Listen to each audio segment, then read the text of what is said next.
Okay.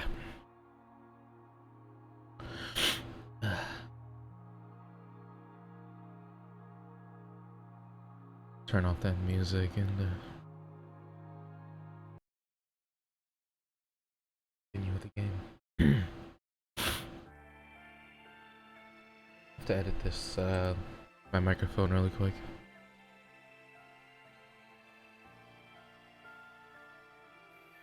Never mind, it's at 35. Should be good.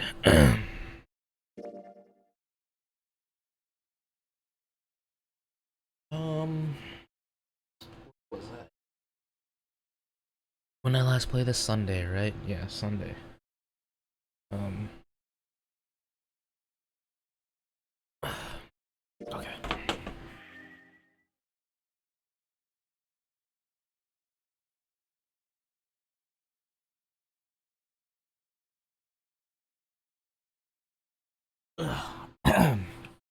Sorry, I just had food. Okay.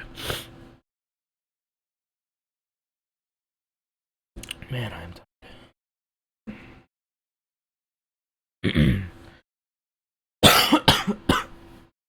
Jesus. The space they found themselves in outside of the whale house was Did I just say whale house? Wheelhouse was far too narrow to be called a hallway. On their left was a wooden door. Junpei pushed it open and stepped into the room beyond. It was full of all manner of turn-of-the-century electronic equipment. Did I say equipment too? Wow, I'm just off my game today. Most of them were things they'd never seen before. They had no idea what they might have been for, let alone how to operate them.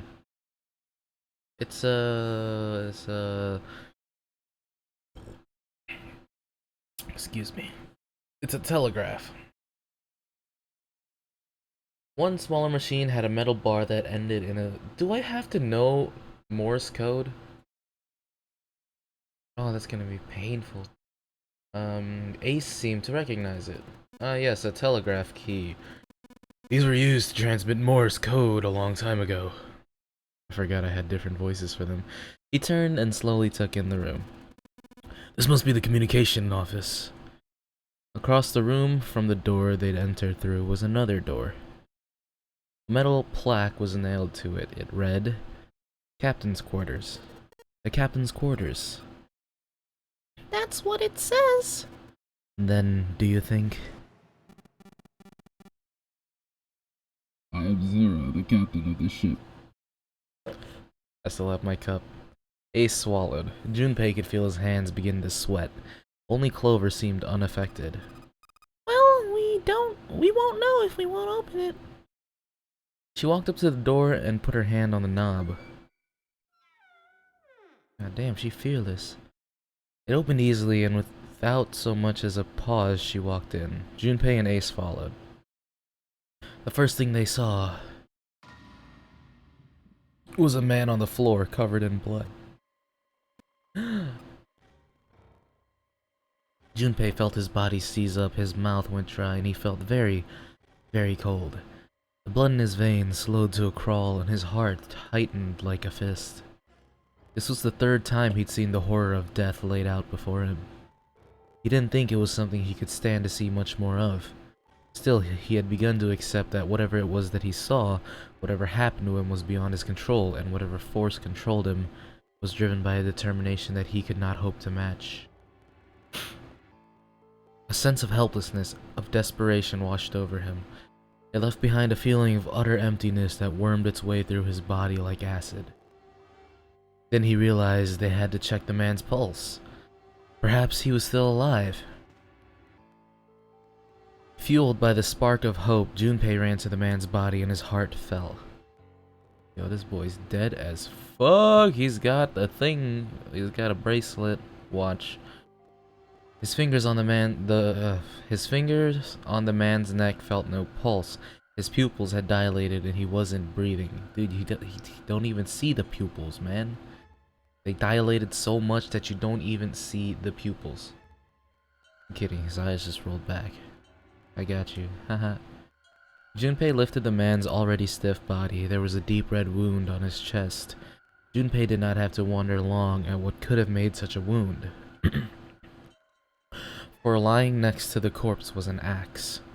The entire blade of it was drenched in bright red blood. From the shape of the man's wound, there could be no doubt that it had been made by the axe. Junpei looked at the body again. A lake of blood stretched out around it. It was wearing the clothes of a ship's captain, although they were stained with blood. A captain? Did they mean that this man was Zero? On his left hand was a bracelet. The number on the bracelet was 0. It was only then that Junpei noticed the stench of blood that filled the room. He couldn't help but laugh. There was nothing else for him to say. It was too simple, too obvious, too straightforward. If there hadn't been a dead man on the floor, Junpei might have thought it a joke.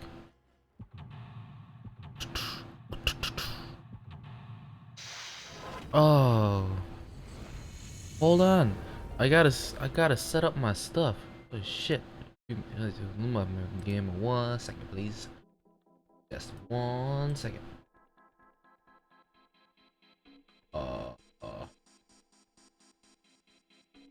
History. Okay, so we already know that Snake is dead, so I don't need the MGS thing going on.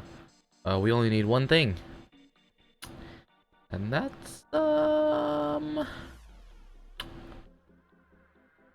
here it is. Cool. Awesome. We're ready. Captain's quarters. Alright, let's look around.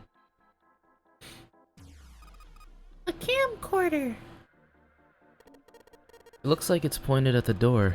Well, the power is on. Why would someone want to videotape a door? I don't know. Why don't you check it?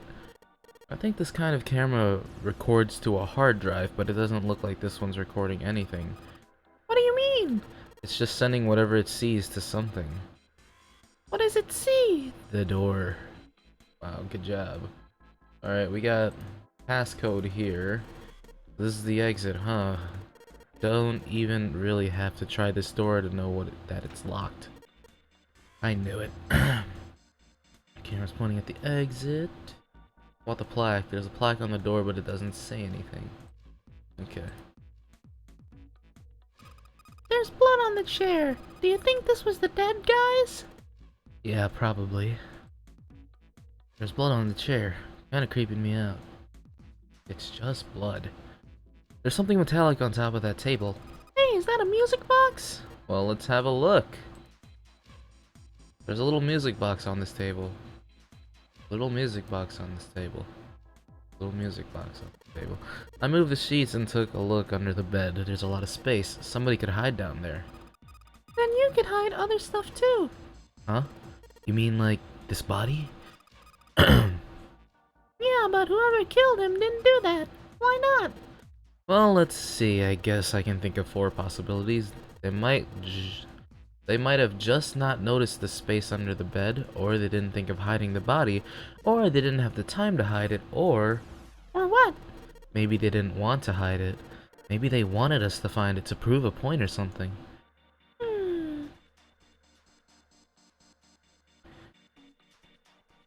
Since he had the bracelet 0, that means that he probably was part of the scheme to take down Snake. So, like, after his usefulness was over, dude was like, is it the piece? They look like batteries. There's a cable running from them to the monitor. A chair. Yeah, good job. What's the deal with this? Is it some kind of code? There are 4 rows of numbers and letters. They all start with 0 and end with 8, F, N, or V, respectively. Maybe this has something to do with number bases. What the fuck are you talking about, dude? Screen shows a big hospital room, just some random hallways on this one. Screen showing what's happening at the central staircase and B-deck. Screen shows what's going on in the small room somewhere I don't recognize. It shows the central staircase. It's D-deck. The room on the screen looks really fancy. Don't recognize the room on this one. There's a bunch of weird buttons on here. They probably switch what you see on the screens. Do you know how to work this thing? Why don't we just press one of these? Like this one. 0. Well, I guess it does change the... What the hell is this? 0. Heh. Junpei snorted with grim humor for the second time since he'd entered the room. 4 screens along the bottom had a single letter, each spelling out 0. Junpei felt as though he was being mocked. The real villain was somewhere laughing at him. "Yo, right behind you, Nene. What do you think?" He turned to Clover, who was standing next to him. Her voice was almost too low to hear. Nothing. It seemed that she cared about little. Of course, Junpei could hardly blame her. Given the strain she was surely under, Junpei was somewhat surprised he had responded at all, or she had responded at all. Still, he had to ask. He gestured toward the corpse. "What about him? Do you think that's really 0? Clover shook her head weakly. There's no way that's him. Didn't I tell you already? 0 is one of us. Yeah, right. Well, even if he wasn't one of us, there's no way that man could be 0. Don't you get it? The letters that spell 0 on the TV screen, the captain's clothes he's got on, and of course the bracelet with a 0 on it. It's too obvious. Look, this is 0 right here. This dead body is 0. Doesn't that seem kind of funny to you? You're right. Only an idiot wouldn't see through something like that. No, that's not the point. I'm not trying to make fun of them for thinking a trick like this would work. I'm sure they didn't think it would work, which makes me wonder, why did they do it? I think this is a challenge from the person who's really behind all of this. He's making fun of us. Don't you get it? If whoever killed this guy really wanted us to think this corpse was 0, they'd never have put a bracelet on him. Walking about with a 0 bracelet would be like hanging a sign around your neck that said, "I did it." Anyone with a brain would be able to see that this guy is supposed to look like everything 0 is supposed to be. Just like we did. The killer must have known we wouldn't think he was 0 and put the bracelet on him anyway. Do you know why? Why? Like I said, he's mocking us. Too bad, suckers, this isn't 0. It's the same bad joke a lot of criminals like to play. They'll just sit back and watch people run in circles. Look, here I am. What's wrong, guys? Come on, catch me if you can. That's really twisted, but it almost seems kind of childish. Yeah, you're right. It's really childish. It's like it's just a game to whoever this is. That's what seems funny to me. Junpei bent down next to the corpse. When did I become like a badass or something? Like, when did I become Sherlock Holmes and I just don't care about anything anymore and I'm just solving things left and right? Alright, let's get back to the point. Who killed this man? I don't know. And what's this guy's deal? Who is he? How would I know that? If I knew anything, I would have told you. You have no idea who he is? Why would I? Junpei sat back on his haunches and thought, we should check and see if he's got anything on him that might tell us who he is. Give me a hand here, Clover. What? We've got to flip him over. How else are we going to search his pockets? Clover didn't move. Junpei had no choice but to move the body on his own. He grabbed hold of an area not completely covered in blood and shoved. It took a moment, but eventually Junpei felt the man's body begin to shift. But just as it did, something fell from the man's left wrist. A bracelet with 0 on the face. Lastly, if he's got no pulse, it comes off.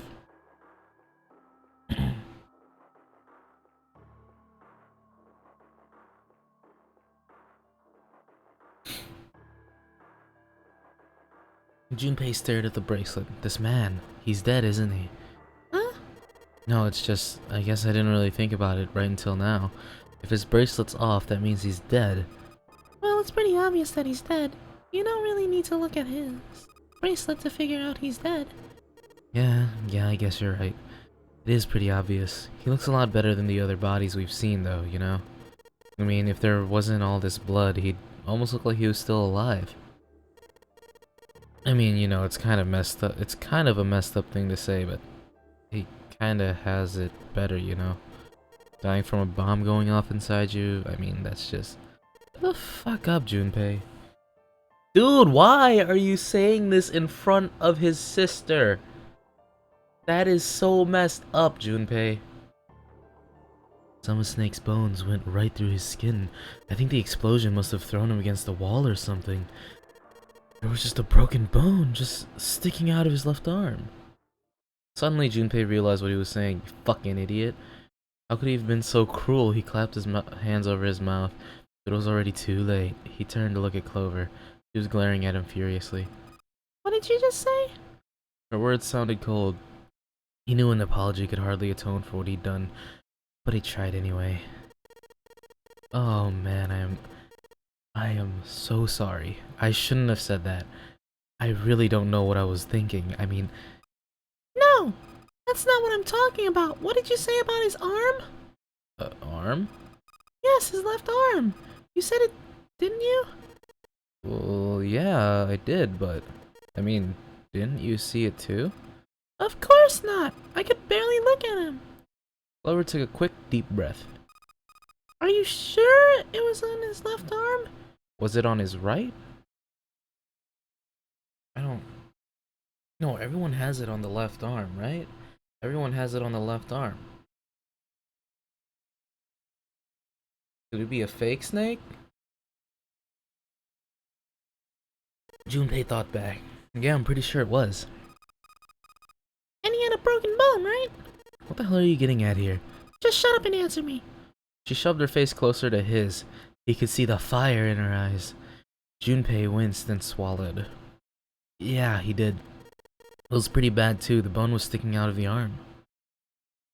No sooner were the words out of his mouth than Clover's expression... Wait. No sooner were the words out of his mouth than Clover's expression changed. Suddenly she was crying. Junpei wasn't sure what to do. Thank you. It was close to the last thing he had expected to hear. Junpei had no idea what had just happened. He didn't think he'd done anything worthy of thanks, and he couldn't understand why she would have chosen that moment to begin crying. So he simply stood there, confused. Junpei? She thanked him again, and then something even stranger happened. This music is ominous. Clover threw herself into Junpei's surprised arms. Hey, what's going on with you? I'm sorry, it's just I'm so happy. Why? The body in the shower room, it isn't his. It isn't my brother. Huh? It's not Snake. Why on earth would you think that? Because his left arm is... She stopped herself. I'm sorry, I really shouldn't be talking about this. Junpei decided it would be prudent not to press her for any more information. Where's Ace? Wasn't Ace with me? Us? Where that boy at? If she did not wish to tell him, she certainly had a reason for doing so. Certainly? My kid from Ice Age? Perhaps more importantly, however, if Clover was so certain, then she was likely right. That meant that the body in the shower room wasn't Snake. It wasn't much, but that knowledge lifted some of the weight off Junpei's heart.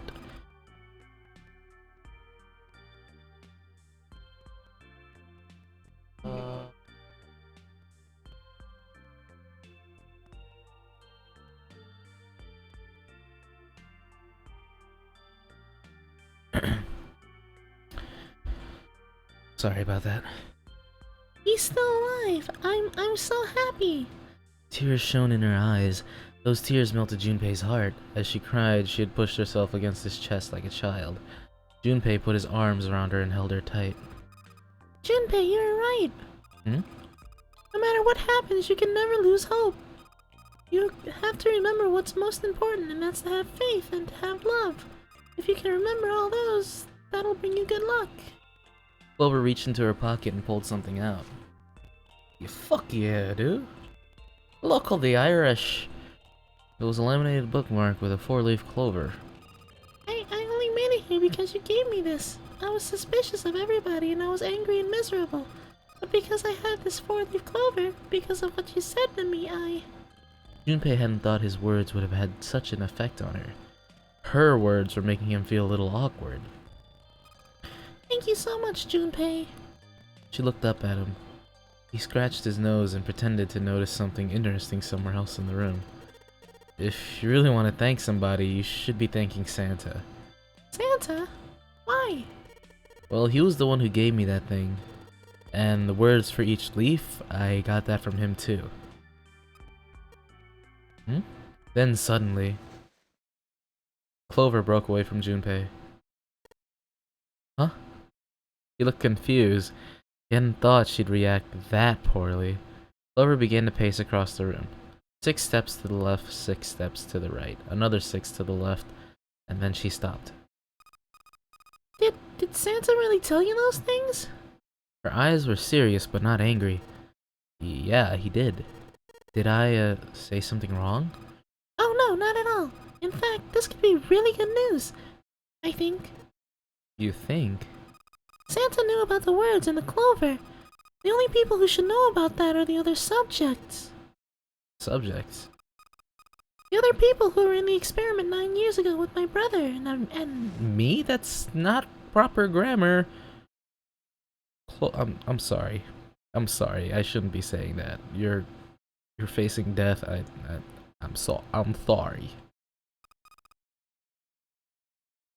But he's blind, and I was part of the Nevada test group, so neither of us would be able to recognize the faces of the people who were on this boat. Whoa. Time out. Junpei held up his hands. He took a deep breath and let it out. Let's just calm down for a second, okay? Start from the top. Don't start with the end and then jump to the middle. You gotta start at 1 and then move to 2 and 3 and 4 and so on. If you don't tell me stuff in the right order, I'm never going to be able to figure it out. Clover nodded. Alright, let's start with this experiment. What happened on this boat 9? Oh, what happened on this boat 9 years ago? Do you know about morphogenic fields? Yes, I do. Heard about it like 3 times already. He did, and the realization sent chills down Junpei's spine. Alright, how about this? Theory of the telepathic mechanism. Junpei recounted his, what Lotus had told him earlier. Clover nodded. Telepathy, huh? Well, that's not really it, but I suppose it's similar. So they were testing telepathy on this ship? Yeah, I guess so. So what exactly did they have you guys do? The same thing that we're doing now. Exactly the same thing. What? The Nonary game. 9 people were put on this boat, and 9 others were put in the building in Nevada. And the game started. Junpei grabbed the sides of his head. Look, I'm sorry, but I don't get it. What did the Nonary game and some telepathy experiment have to do with each other? Clover bit her lip. She blinked back. Sudden tears. What had happened to her in Nevada? Something happened in Nevada in another game I played called Highway Blossoms. You got lucky. The ability to access a morphogenic field is affected by a couple of things. The first is epiphany, and the other is danger. You know how sometimes when you're up against a really tough problem, and then the answer just kind of pops up into your head? That's an epiphany. And what you learn from the epiphany can be transmitted by telepathy. When you add danger to that equation, it gets easier to transmit that information over telepathy. So you're saying the Nonary game was supposed to introduce that element of danger? Yeah, but it couldn't be just any old danger. It had to be life and death. And someone did actually die. A girl. This is the story of a girl. Junpei went. What the fuck is wrong with my reading? Junpei felt the sudden grip of despair in his heart. Something deep and distant and powerful squeezed, and for the moment he felt very, very empty and alone. She was on the boat with my brother. I was in Nevada, so I never met her, but I did hear her name. Her name was, You piece of shit, Ace, every time! The sound of the door opening was like a gunshot. Junpei spun around and I got shot. Oh, never mind. Oh, my apologies. I seem to have disturbed you. Ace, you two must have strong stomachs. I can't imagine how you could stay in this room for so long. Ace glanced down at the floor, at the corpse covered in blood. At any rate, Junpei, would you be so kind as to come and help me with something? I'm having a little trouble, and I could really use your assistance. Come on, it'll only take a moment. With that, he turned and walked back toward the communications office. Clover waited until he was out of sight. Every fucking time Clover is gonna say something, Ace just pops in like the fucking Kool-Aid man, I swear to God. I'm tired of this shit. You need to stop, dude. Let me hear the story. Clover waited until he was out of sight, then spoke in a small, quiet voice. I don't want Ace to hear us. We can talk about this later. For like the 5th time. Huh? Hey, wait a minute. Clover ignored him. From outside, Junpei could hear Ace calling. Junpei, what are you doing in there? Hurry up! Grumbling to himself, Junpei stomped off toward the communications office. Don't kill me, please. Did I check? No, I didn't check this room yet. Oh, wait. What's up, dude? Sure, there's nothing inside. Oh, yeah, okay. So we're in here now. What's this? Small screwdrivers. Oh, nice. A set of small screwdrivers. Perhaps we can use them to dismantle small devices? Yeah, like a bracelet? What is this? There's something in the drawer. Yeah, I tried to click on it. Ink. Cool. A bottle of ink. It's filled with ink. Thank you. Thank you, Ace. Nothing in the drawer. Everything, yeah. It's an old telegraph machine. I'll be honest, I have no idea how it works. It's an old telegraph machine. Nothing suspicious here. This is a really long cable. The tip is hooked onto one of the desk's drawers. It looks as though that drawer is the only thing that's locked.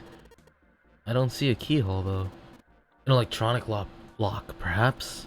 Take a look at the left side of the drawer. Yeah, there's some cables over there. That must mean... What is this? It's blank, there's nothing written on it. I bet it's one of them invisible ink shits going on. A really long cable, the tip is hooked into one of the desk drawers. An early telecommunications device, most likely used to transmit a radio signal of some sort. I experimented with it earlier, but to no avail. I imagine it's broken. Cool. There's a pair of headphones on the desk. Oops, wrong thing.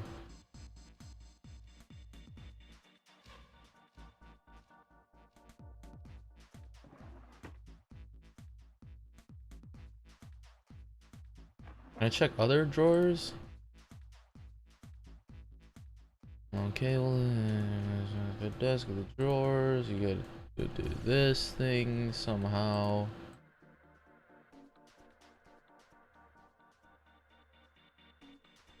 What if I combine the screwdriver with the ink and then the paper? No? Okay. Oh no!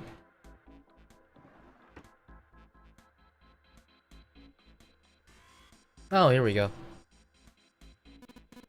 It's a telegraph key, a machine for transmitting Morse code. I tried sending an SOS earlier, but I doubt that did anything. Zero wouldn't have made it that easy. Hey Emmy, what's up? So do you think it's broken? No, it works. I'm just not sure if it actually transmits anything outside of the ship. Hey Ace, look, there's a big ass rat trap over here. I told you, that's a telegraph key. Fucking rat trap. It is a device that transmits messages across Morse code. Did I just say across? Am I stupid?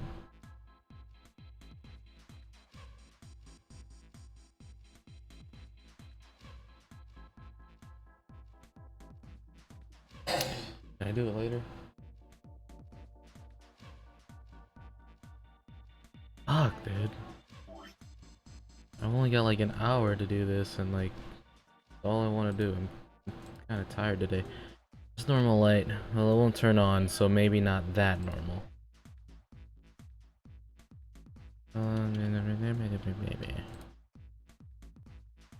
No, not yet. Hey Ace, look! It's a monkey with glasses. How on earth did you arrive at that conclusion? Hey Ace, look! It's a model of a steam train. How on earth did you arrive at that conclusion? Dude, you know I'm just fucking with you, right? Connected to the desk, what does that mean?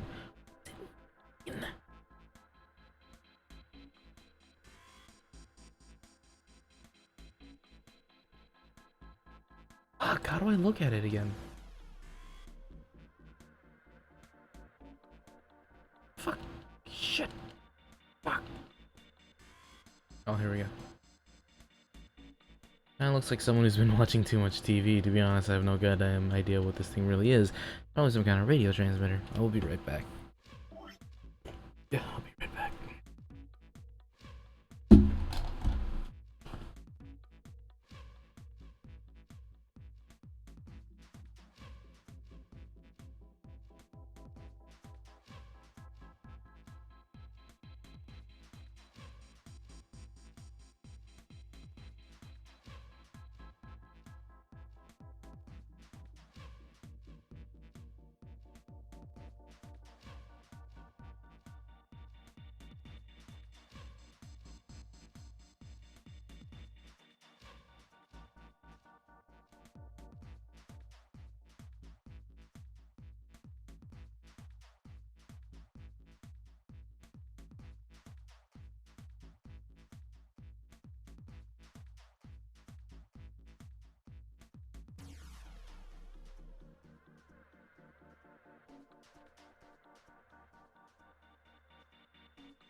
Okay, I'm back.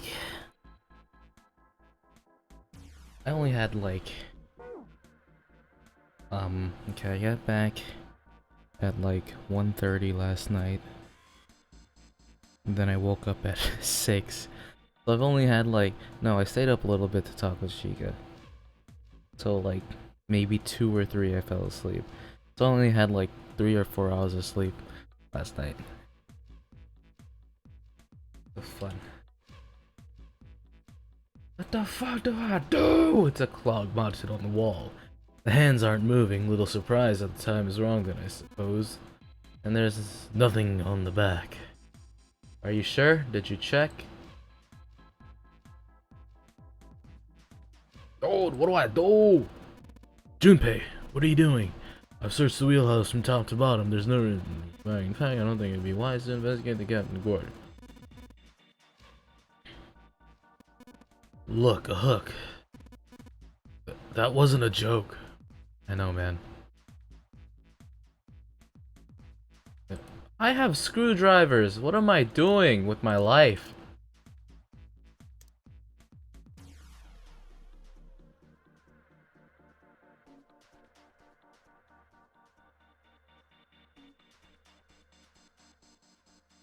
Screwdrivers.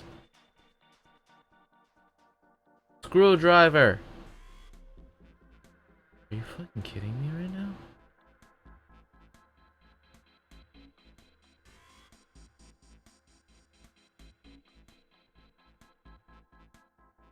Abby!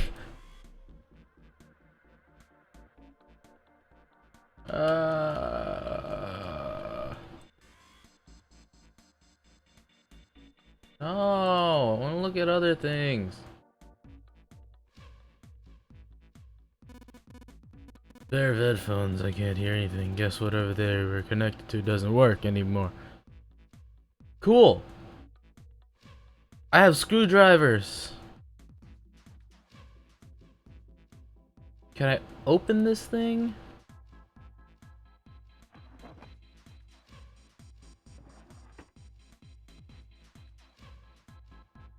Can I open that clock? Can I unhook the hooks? Can I screw drive these things off? Can I do this? Going back in this room.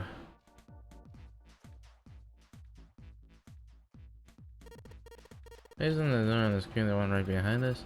You're right. So whatever that camera sees is sent to the screen in real time. I wonder if that means something, you know? Hmm. Ah.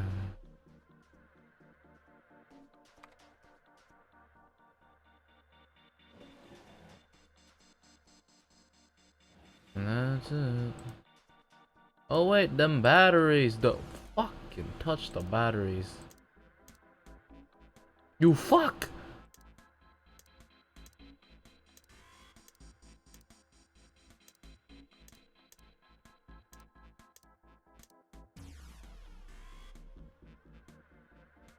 Damn it!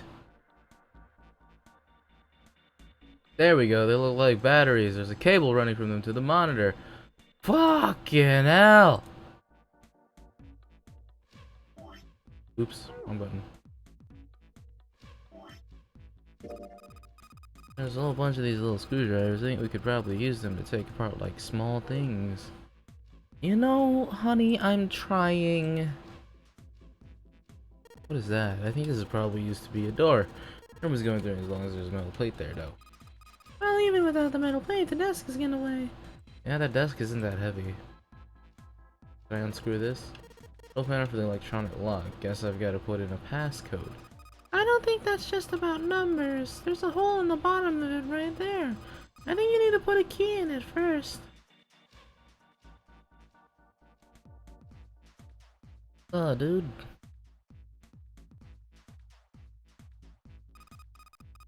You got a short lifeline, Junpei. Hey, mind your own. Oh, wait. Oh my god. The music box. Unscrew that shit, dude. Alright, this screwdriver ought to make short work of this music box. Ah, dude. Check this lamp. I don't think there's anything special about it. A bed. There's nothing in it. How about we? No? They're trying too hard. It's probably part of some kind of room.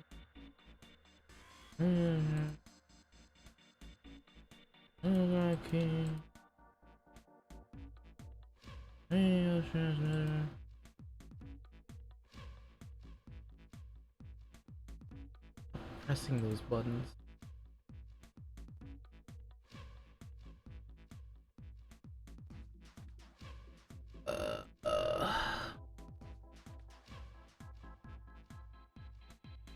There are headphones on the desk.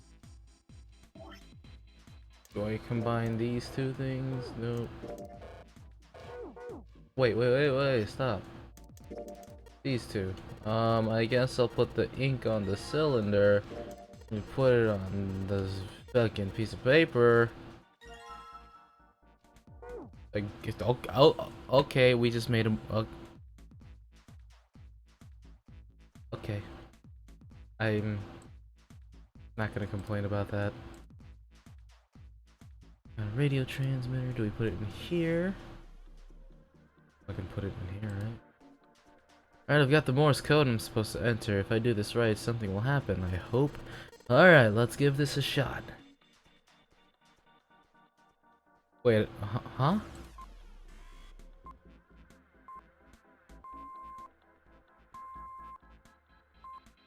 I'm doing Morse code. I've never done this before in my life. Other than in, keep talking or you'll explode or whatever that game is. What are the fucking odds that that would be the right one? That's the last one, and yes! Excellent work, Junpei. Good job. You seem to have figured it out. You've unlocked the drawer. Thanks, dude. The book. And I think there was a knife underneath that or something.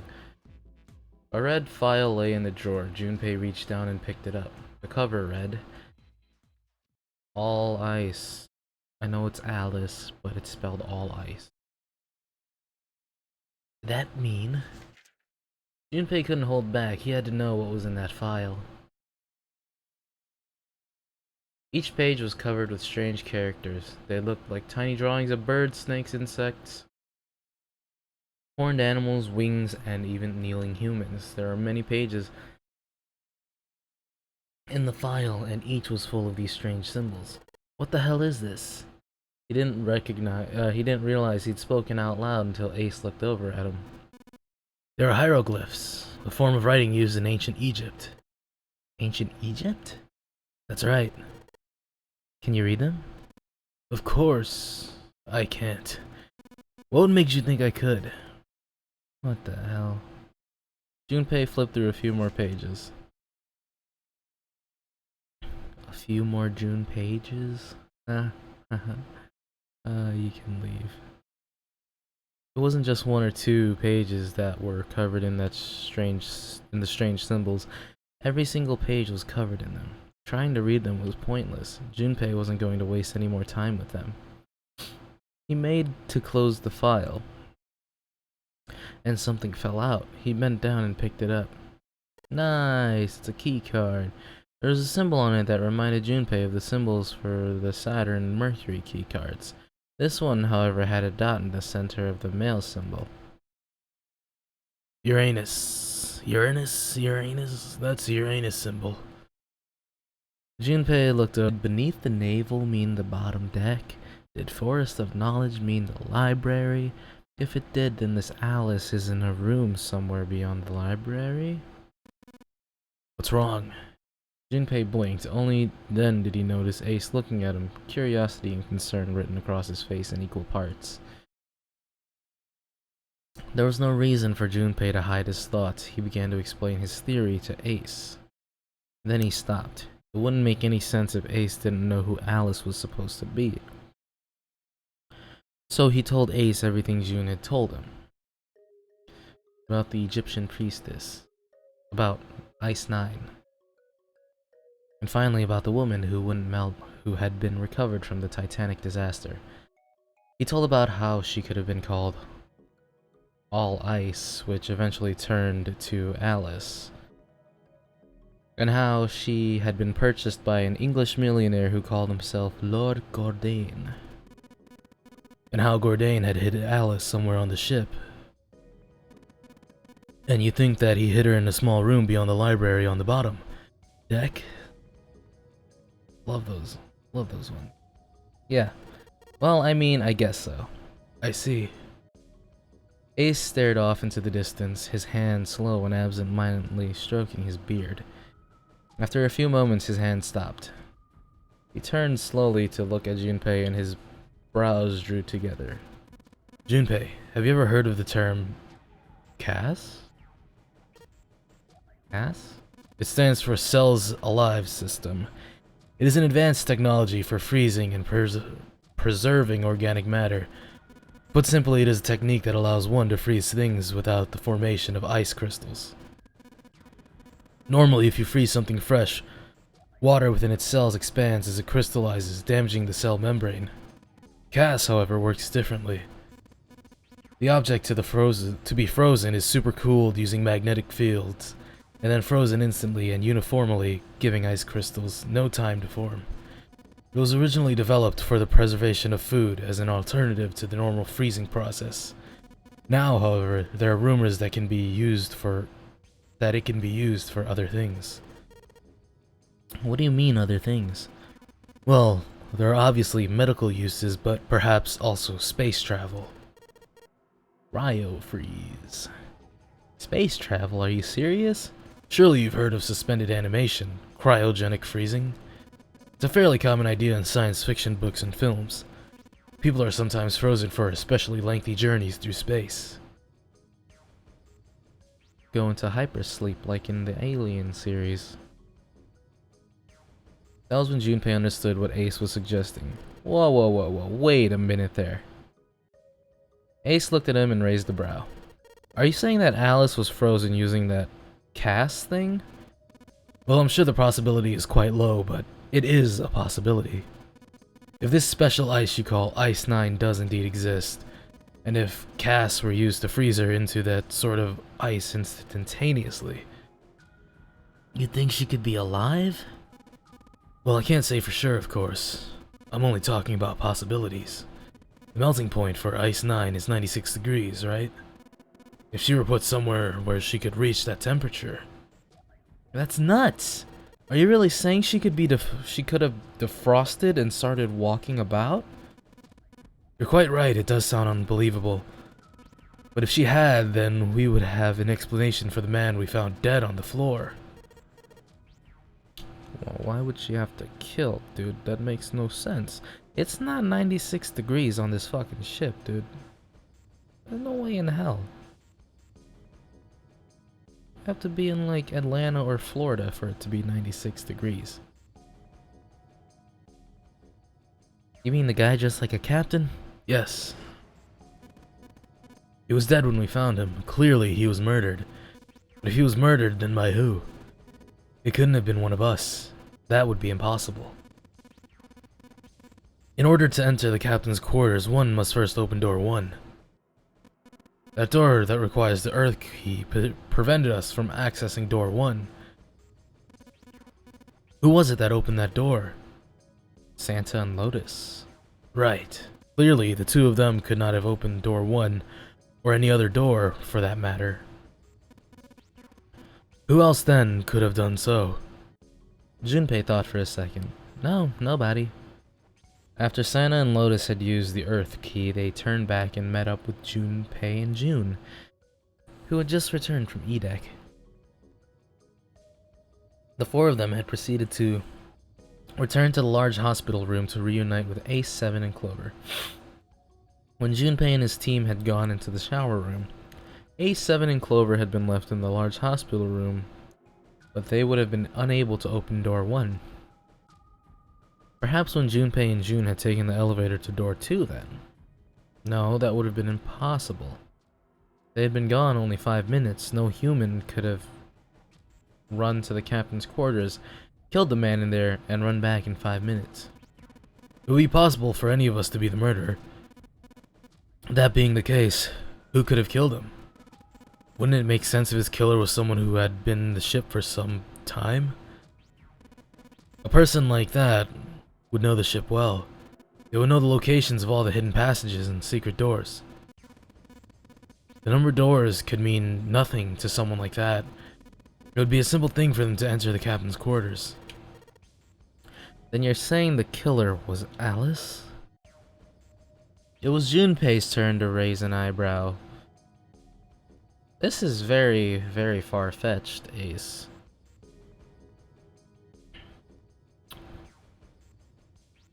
Ace drew his thumb across his lips thoughtfully. Well, this is only one possible theory.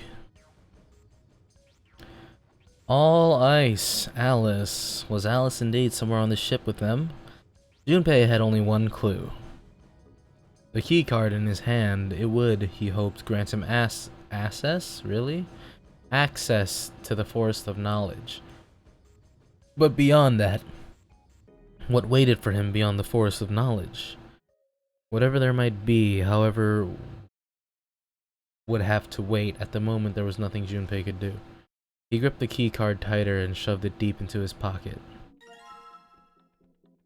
There's a key in there. Don't forget it.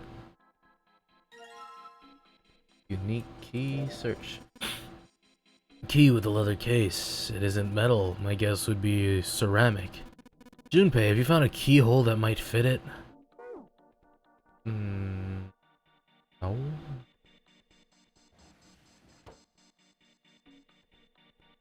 Don't think so.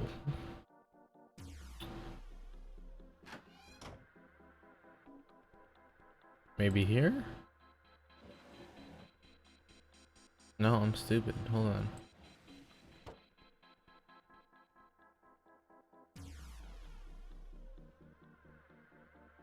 Maybe it's just this thing here. Control panel for the electronic lock. Looks like it's got a keyhole on the bottom right. Maybe the key I got earlier. Sweet. I just had to put in that key. And now it's on. Junpei, look! There's a minus sign on the screen! There's 8 of them. That probably means we got to put in 8 digits. Do you think we can figure it out? File. Where's that number thing? Digital roots? No. Right here.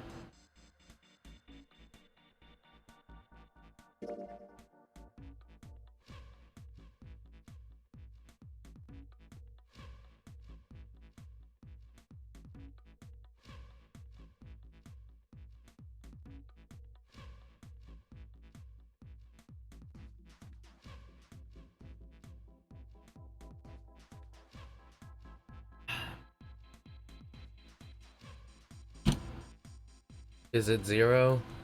Is the number supposed to be 0? Like the shit? Hold up, I got a number crunch. I'm sorry, I'm not smart. 15 is gonna be E.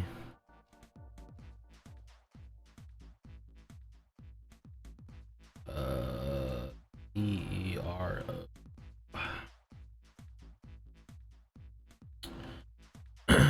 10, 11, 12. No. 10, 11, 12. 14. What the fuck? Is... Wait. Fuck. 10, 11, 12, 13, 14. The fuck? Is this wrong? 11, 12, 13, 14. What is wrong with me? 10, 11, 12, 10, 11, 12, 13. Am I going crazy?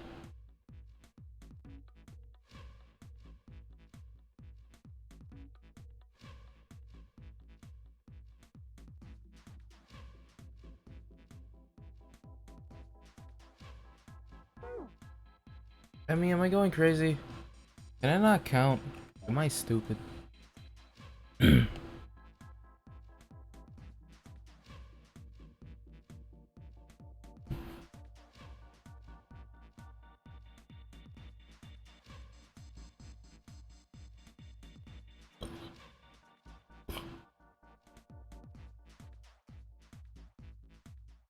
One, 2, 3, 4, 5, 9, 10, 11, 12, 13. E is supposed to be 14. Oh. Oh, what the? I can't read. I'm sorry. I'm sorry, guys. I am stupid. 14. Oh my god. 15, 16, 13, 20, 21, 30, 23, 24, 25, 26, 29, 30, 31.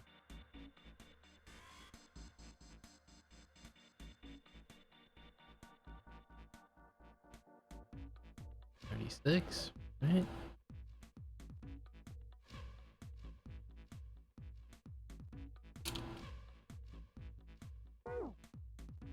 Um, 8 digits, huh? Once I put in the 8-digit number, I can just press E to enter it.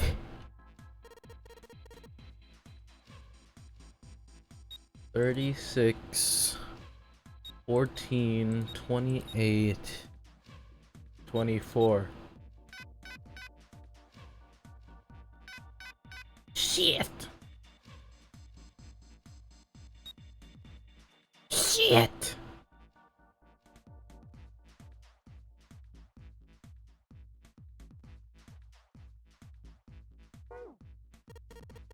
Oh, what's the passcode? I'm pretty sure I've searched every part of this room by now. Is this the passcode? I don't think this is the passcode.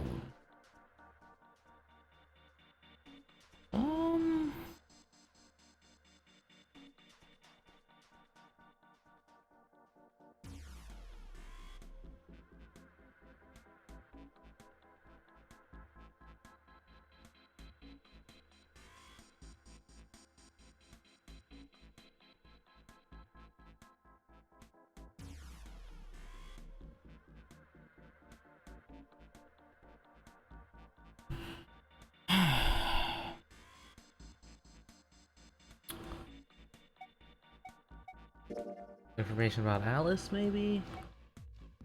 No, I don't need the nautical tables, don't need the medical records. Has to be this. 080.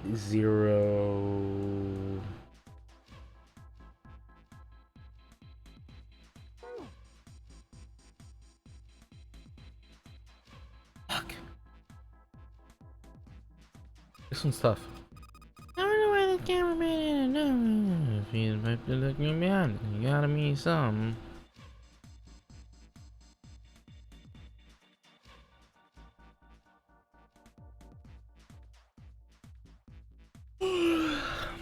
Oh, I didn't mean to click you, I'm sorry.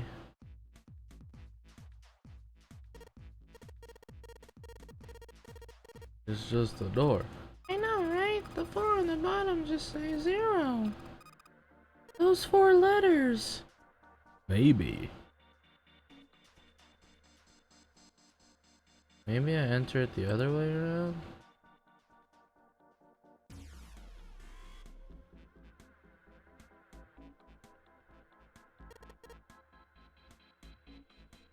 $24.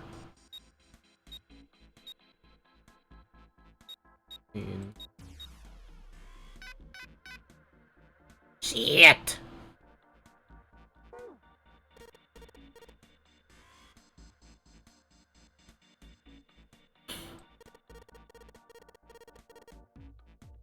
I'm gonna cry.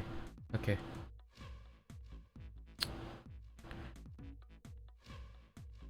Zero to 8, then once it gets to 9, it starts with 10.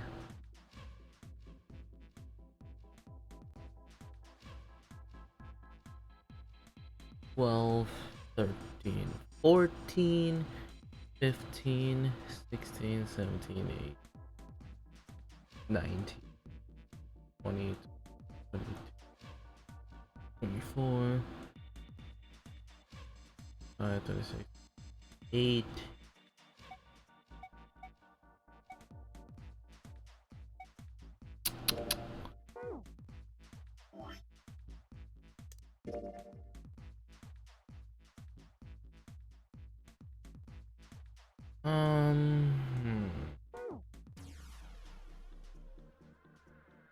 I can swear I thought it was 36.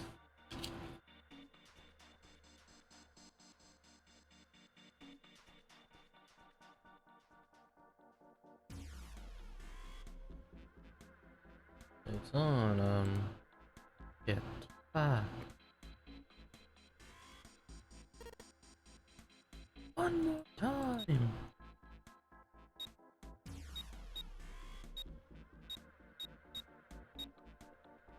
Oops, I pressed the wrong button.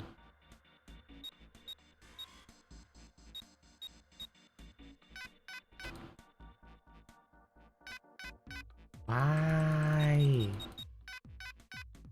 Is it just all zeros? Get it, cause 0? No?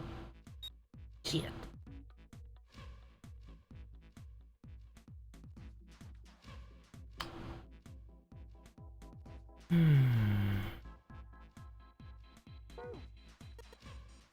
Shit, wrong again. Hey Junpei, didn't you find a list of numbers and letters? Don't you think that might be a clue? I don't know, Clover. Is it really a clue? I didn't think that thought didn't cross my mind at all. Fuck. 36.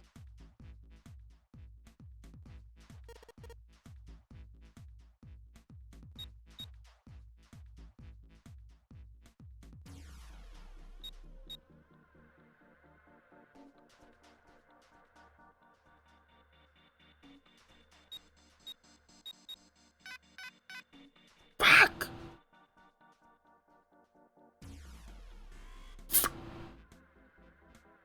Oh man.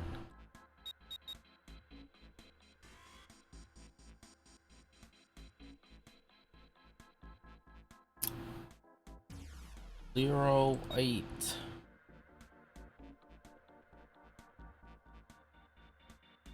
14.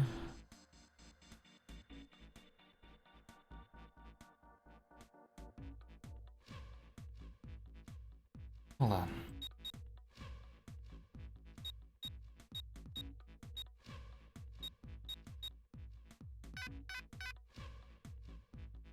Did I count right?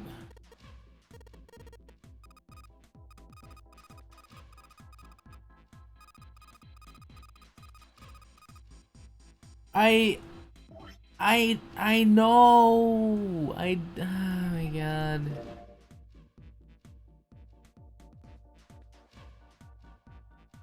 Ten, 11, 12.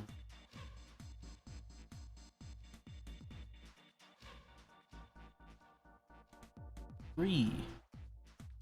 24. 0, 3.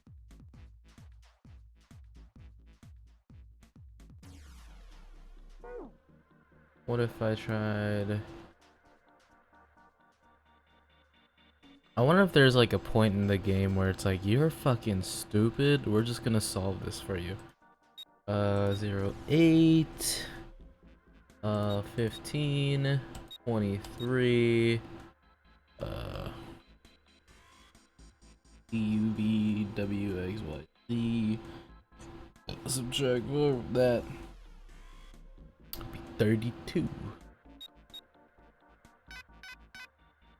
Fuck me, dude. Oh my god, Junpei, I know.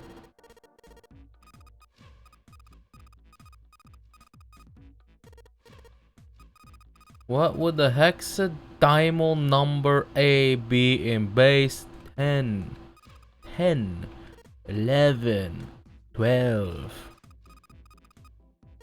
Yeah. That's what I'm doing! Am I missing something? Am I...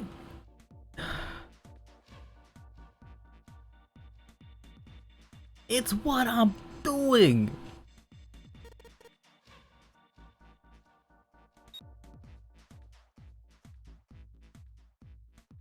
Ah.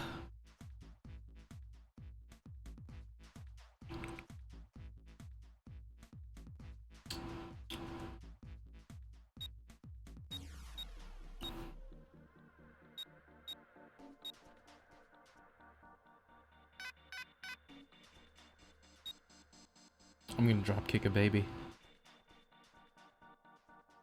How long have I been stuck on this puzzle? I swear I'm doing it right. I'm just gonna look it up to fucking continue with this shit.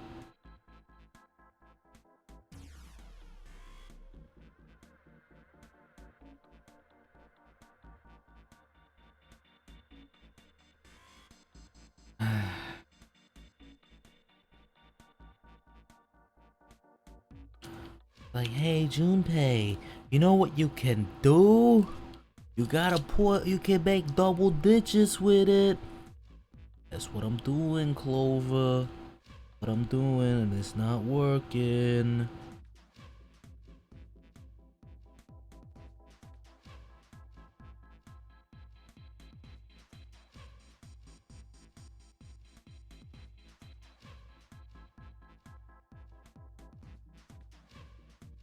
Why isn't my Google working?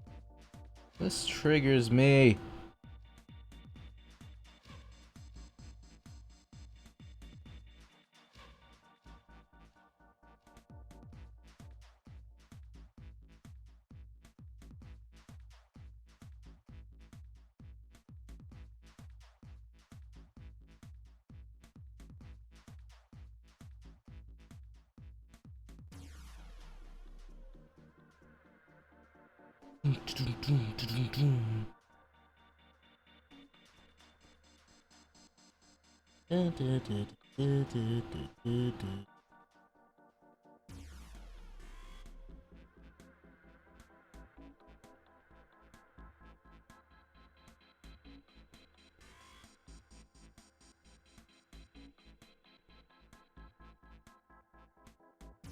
The fuck?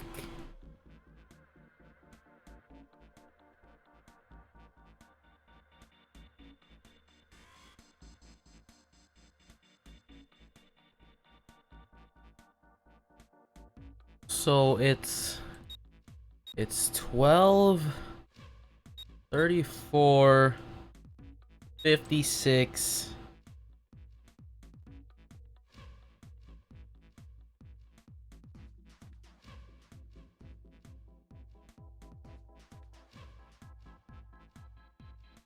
Oh, let me check.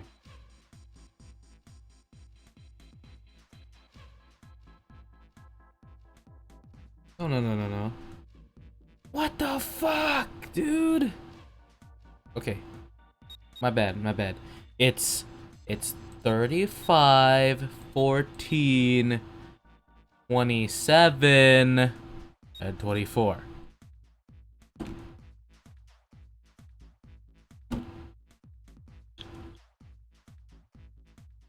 I'm gonna kick somebody.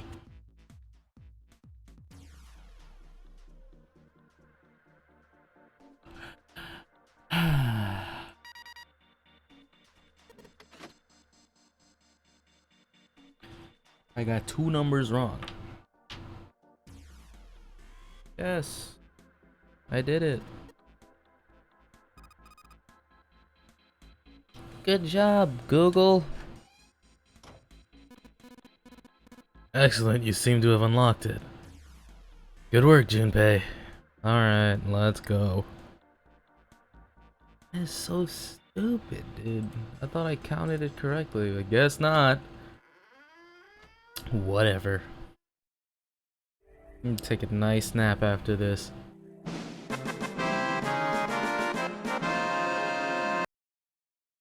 I have to play that. It's tradition now. I stepped out of the cabin's quarters and into another hallway. The hallway stretched out in front of Junpei for a bit before turning left like a great backward L. Junpei rounded the corner and took off down the straight away. He ran and ran and ran. At the end of the hallway was a door. He made straight for it. He was nearly halfway to it when he noticed a piece of paper in the middle of the floor. What was a piece of paper doing in the middle of a hallway? Junpei skidded to a halt. He dropped down to his hands and knees and quickly tore the paper off the floor. It's a map. More specific, a map of the ship's interior for the A deck. What's wrong? Ace, slightly lower by virtue of his advanced age, had finally caught up to Junpei. Junpei said nothing, simply showed Ace what he had found. He looked at it long enough to determine what it was and nodded. I see. With that, he began running again, past Junpei. Junpei shoved the map into his pocket and got up to follow Ace, but something stopped him. Hey, where's Clover? He turned around. Clover was nowhere to be seen. Damn it, what the hell is she up to?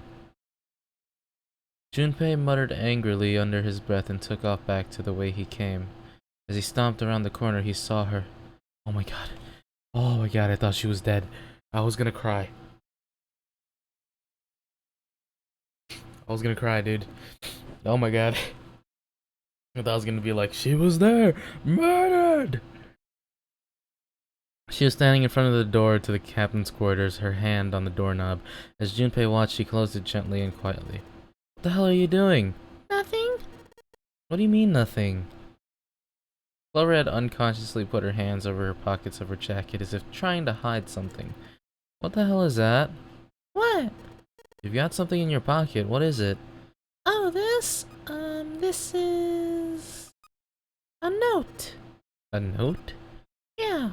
I found it in the pocket of that guy with the captain's clothes. It said something about the darkness of the sinister hand or something. What the hell? Let me see it.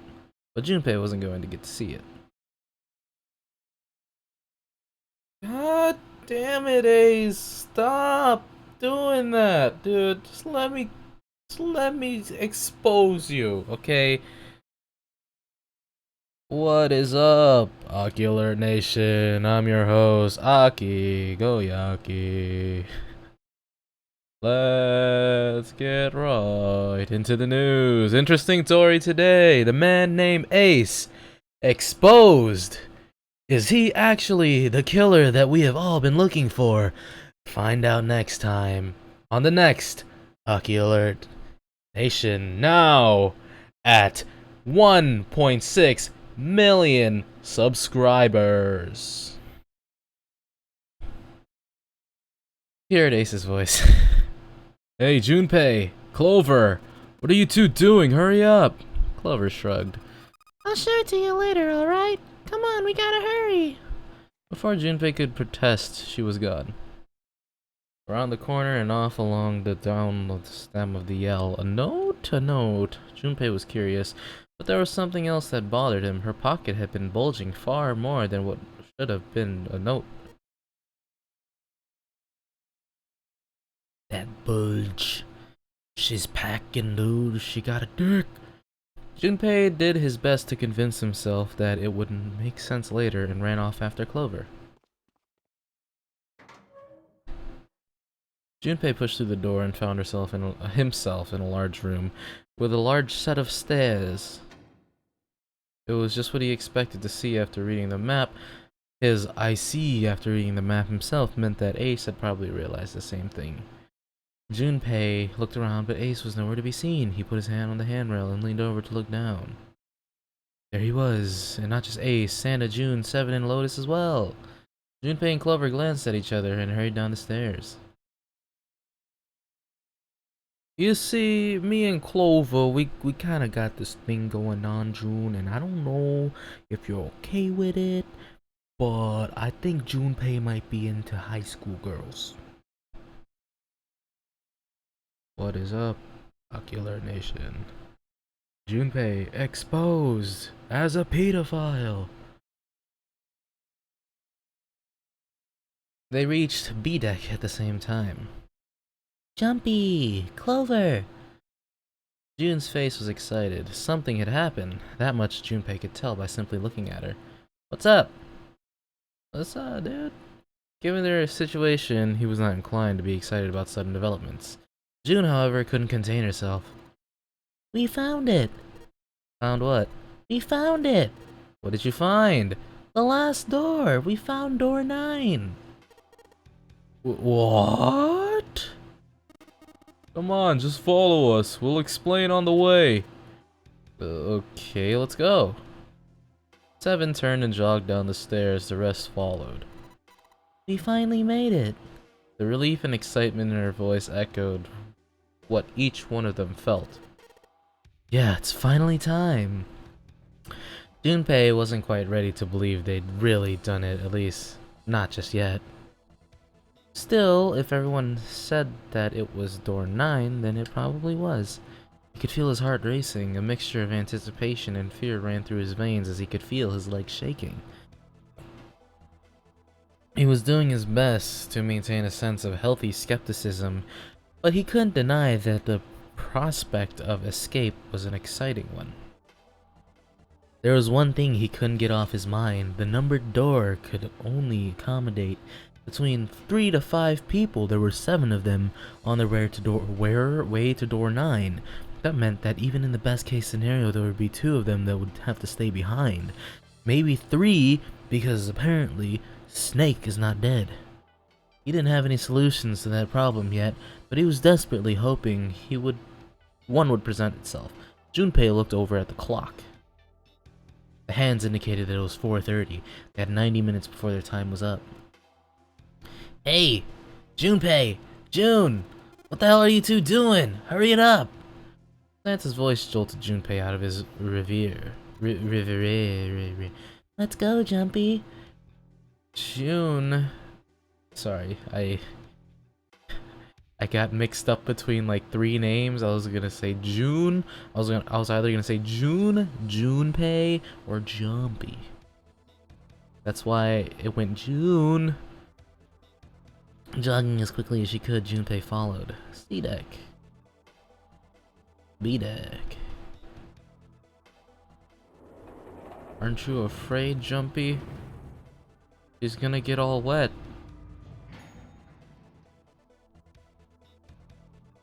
As a group, they piled into the elevator and rode impatiently down to E deck. It looked familiar. There was a metal grate between the 2 elevators. Seven grabbed hold of it and began to talk. I know I told you I'd explain it earlier, but honestly, there ain't much to explain. After we split off from you guys, the 4 of us got into the elevator on the left, and that took us to the other side of the grate. After that, they headed down another hallway.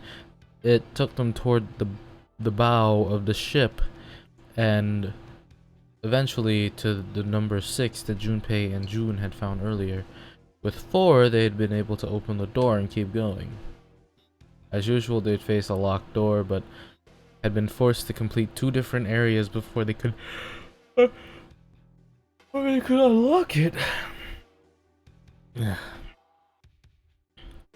Once they were through that door, there was another hallway that went into the other direction towards the stern. So, on your way you found the elevator. That's right. So in other words, you kinda did a lap, huh? You came from that side to this side. Yeah. With that settled, Junpei looked around. So where's the number 9 door? Over here. Follow me. Junpei began walking down the hallway that led down toward the stern. Junpei and the others broke into a jog to keep up with him. They had been walking for a while, June in silent step with Junpei when she spoke. You know, it's because of Santa that we're all here right now. Huh? That all 7 of us are going to door 9. You don't get it? Santa, 7, and Lotus? What's their digital route? 9. It's 9. That's right. They could have just left me behind and kept going if they wanted to. But they didn't. Yes, because Santa wouldn't let them. He said we can't leave June behind. That's why we went looking for you guys. And then you got on the elevator and went back to the central staircase. That's right. Well, I wouldn't have called that one that Santa would be a stick-up for you. You want a stick-up for you. I mean... Junpei felt his eyebrows knit as he considered that. Oh, don't get me wrong. Perhaps June had sensed Junpei's concern. I don't mean that 7 and Lotus said they wanted to leave me behind. We were just talking about it and Santa objected to it first. Objection! Junpei was about to respond when 7 suddenly stopped. In front of them stood a door. So this is this? Junpei couldn't see 7's face, but he could see him nod. There's no other place for us to go? Nope. Just look around. At the end of the hallway was a thick iron wall. To the left and right, other hallways led to the port and starboard sides of the ship, but they were both closed off by thick metal grates. It looked as though 7 was right. The door in front of them was their only choice. Alright, let's get moving. He pulled open the door and walked in. Junpei took a deep breath and followed. It appeared they'd been telling the truth. The first thing Junpei saw as he entered the room was the number 9. You know there's a movie called 9? It was kinda shitty. Like all the others, it was a rough thing made of red paint. The door it decorated sat on the back wall of a rectangular room. Junpei ran up to it. It was a large double door with powerful styling. Something about it was almost majestic, and it made the red paint look especially garish. Garish, sorry. I said garnish. Junpei grabbed the handle and shook. It wouldn't budge, but then he hadn't really expected it to. The RED was bolted to the wall next to the door, its display vacant. Finally they'd arrive. Junpei felt a flood of emotion wash over him. He felt a sudden chill down his back, and his chest tightened even as his blood began to boil. He was about to speak when... "Junpei, look behind you!" He turned around. Junpei could scarcely believe what he saw. A door and a 9. There was another one. Hey, what the hell? What the hell is going on here? His words came slowly, and his brain struggled to understand what he'd seen. On shaky legs, he made his way to the second 9. It was a small door, set parallel to the door they'd come through, but in the other corner of the room. 9. There was no mistaking the number, and if any more proof was needed, a red was bolted to the wall near the door. He grabbed the handle and shook the door, not because he expected it to open, but because he had to make sure it was real. Why the hell are there 2 doors? It was Ace who first spoke. Do you think perhaps one is the right door and the other is the wrong door? Trog door? Lotus was skeptical. I don't know about that. That seems unlikely. What makes you say so? Well, think about all the rooms we've been going through so far. They're full of puzzles, but there are always hints about how to solve them. I'm pretty sure there aren't any rooms where we just had to go with our best guess and leave it to instinct to solve the puzzle. Do you really think that do you think that at the very end of the game, Zero's going to suddenly throw in something that depends entirely on luck? Then you're saying there's some sort of hint in this room? No, I don't think there's a hint anywhere in here. I searched it well when I was in here before. I didn't find anything that might have been a hint though. Well, then that means... Yeah, both of these are the right door. I mean, if you think about it, Zero never actually said there was only one door with a 9 on it. The exit is hidden, but it is there. Seek the exit. Seek the door that carries a 9. Junpei began to mutter to himself. So if there are 2 number 9 doors, if we split it up right... That's not gonna work! Junpei blinked and looked up at Clover. She held out her hand. You've got a notebook and pen, right? Can I borrow them? Slightly confused, he pulled them out and handed them to her. We need Snick. Snick, where are you? Look at this! Clover opened the book to a blank page and set it down on the desk. Everyone else gathered around her and watched as she wrote down a series of numbers.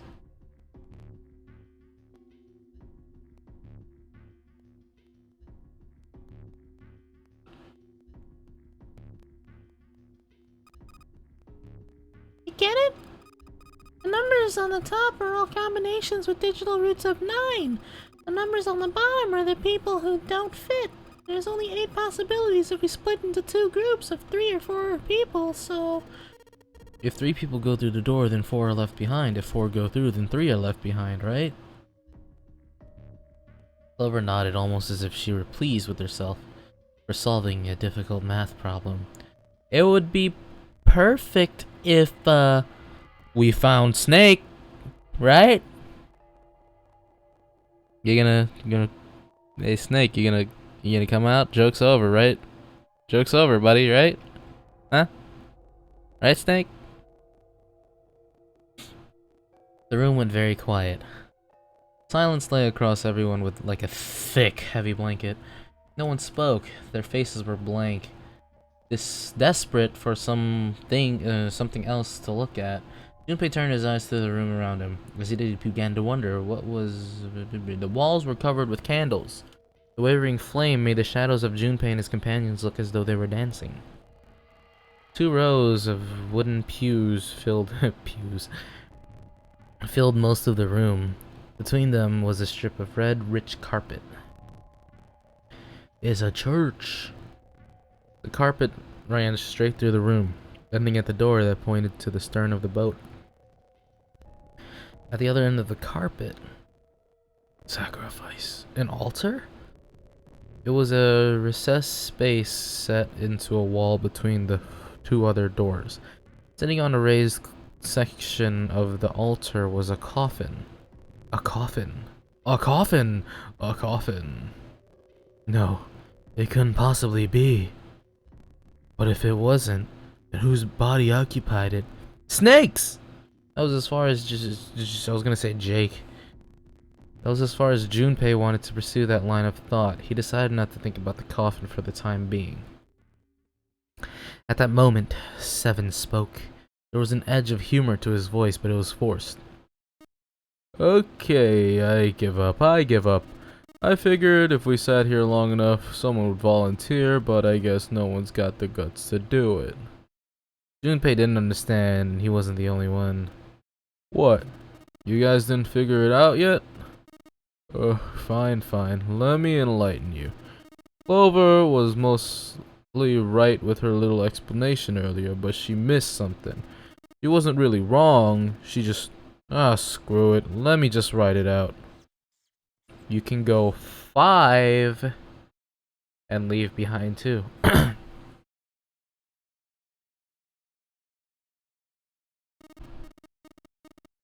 If you're trying to leave with a group of 3 and a group of 4 and get everybody out, Clover's right. But there's another way. Only one combination though. If you split us into groups 3, 3, and 1, you can make this combination. Wait. This means... Don't get me wrong here. I'm not trying to copy Ace or anything like that. Even if he hadn't been the hero back in the big hospital room, I'd still be saying the same thing. The same thing? Are you saying? Yeah, I am. I'll stay behind. 7. No. My boy. Why are you acting so heroic all of a sudden? Are you some kind of idiot? Is this an OTP? Lotus was the first to speak. That in itself was a little strange. She'd reacted much differently when Ace had volunteered. I'm completely against this. I'll be goddamned if I'm going to have to owe you for getting out of here. The rest of them began to speak all at once. I'm against it too. I didn't want to leave Ace behind, and I don't want to leave you either. I don't like that idea. There's gotta be other options. I disagree with it as well. I can't say I care much, but I care much for you being the hero. Finally, they quieted down. Junpei looked at 7. Well, there you go, 7. Proposal denied.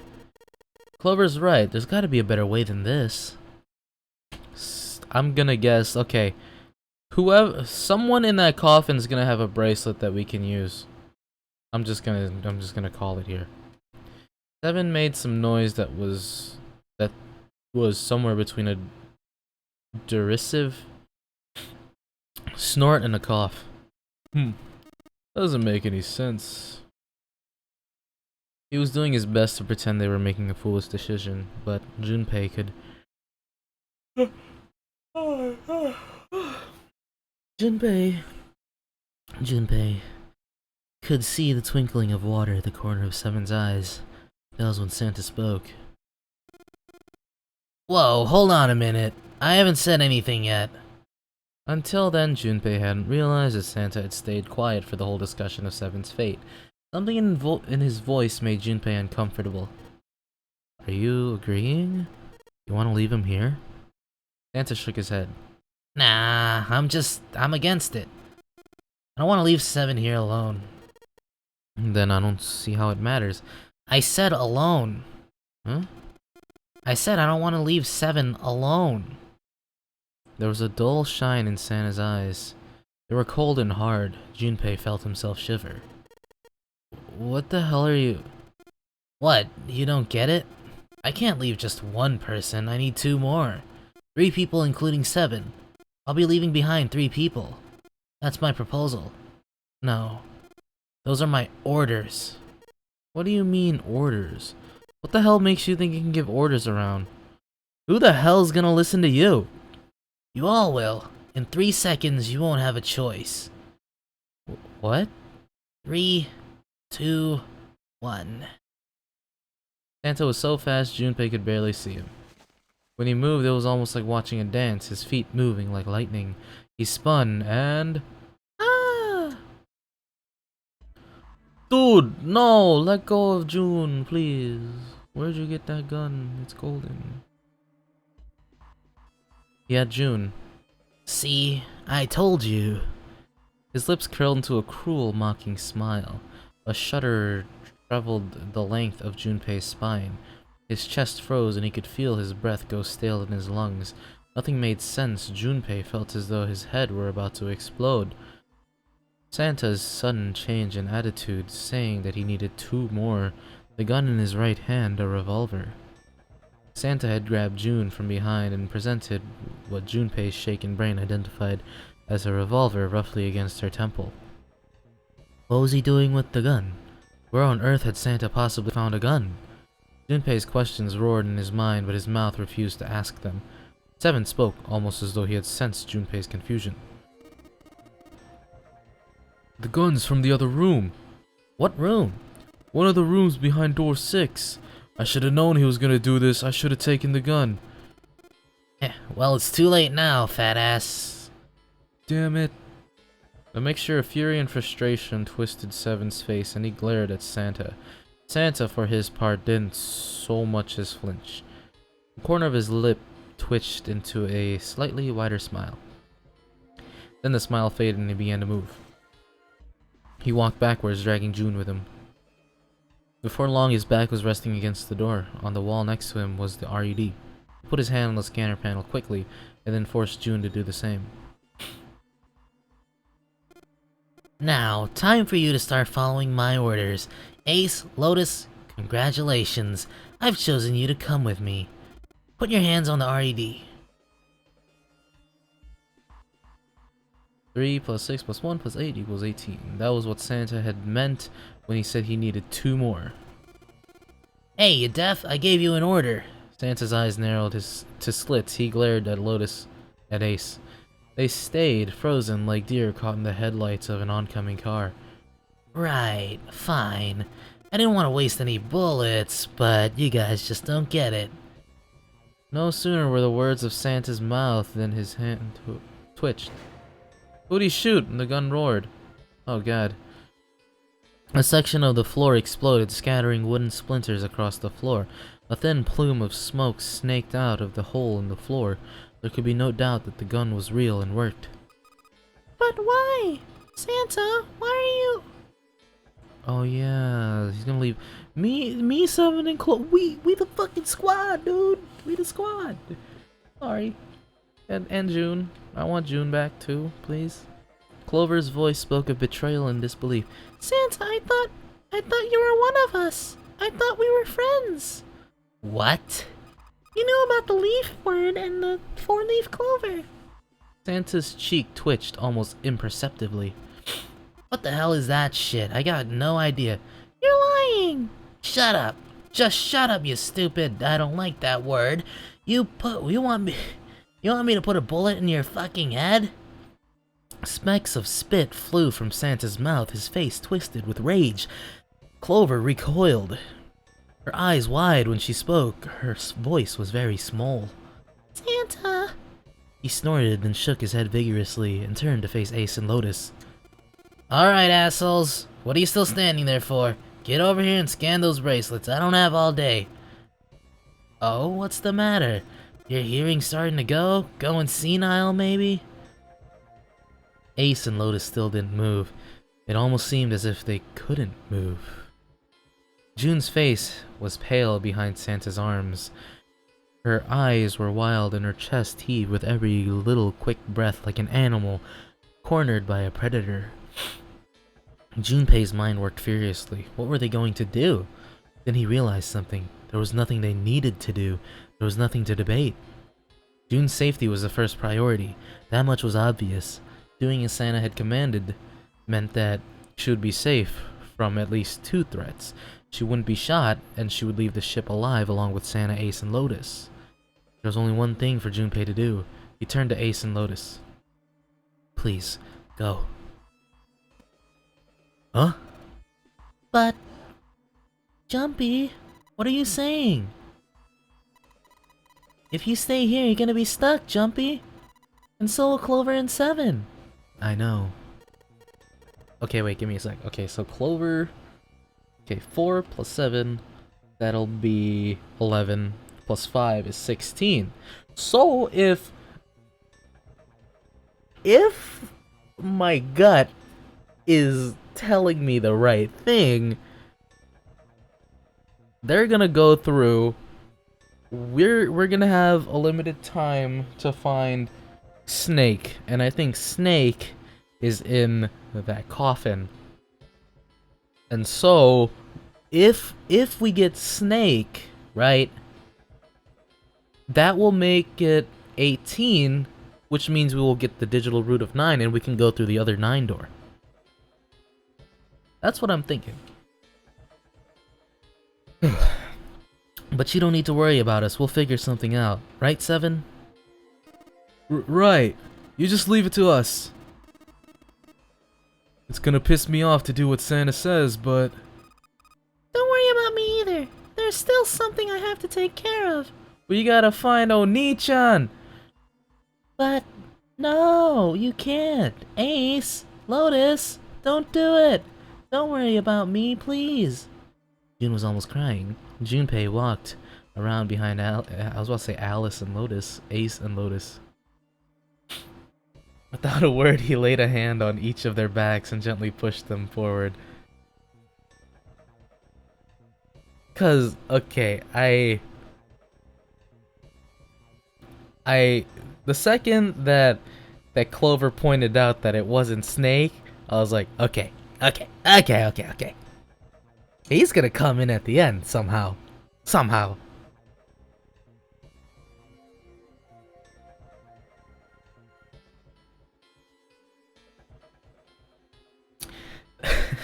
They almost stumbled, then righted themselves and took another step and another. They turned around and Junpei nodded. Ace and Lotus turned around again and walked slowly towards the door where Santa was waiting for them. Santa's a little bitch boy though. After what seemed like an eternity, they stopped in front of the door marked 9. Santa smiled. Alright, now let's get those hands on the scanner panel. What's the holdup? What, you think I'm fucking around here? I don't give a shit about this girl. The RED doesn't need a person, you know. All I need is the bracelet. You get it? Good, now put your fucking hands on the scanner. I'm not gonna say it again. He shoved the revolver harder against June's head and she winced.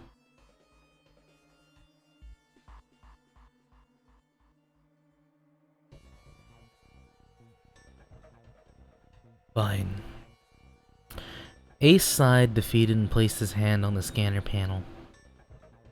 Lotus went next. Lotus glared at Santa and slammed her hand onto the scanner panel. The 4th asterisk blinked on. Good job. Now Lotus, pull that lever. Soon as the door opens, you get your ass in there. Try anything stupid and you know what happens, right? Junpei could almost hear Lotus's teeth grind.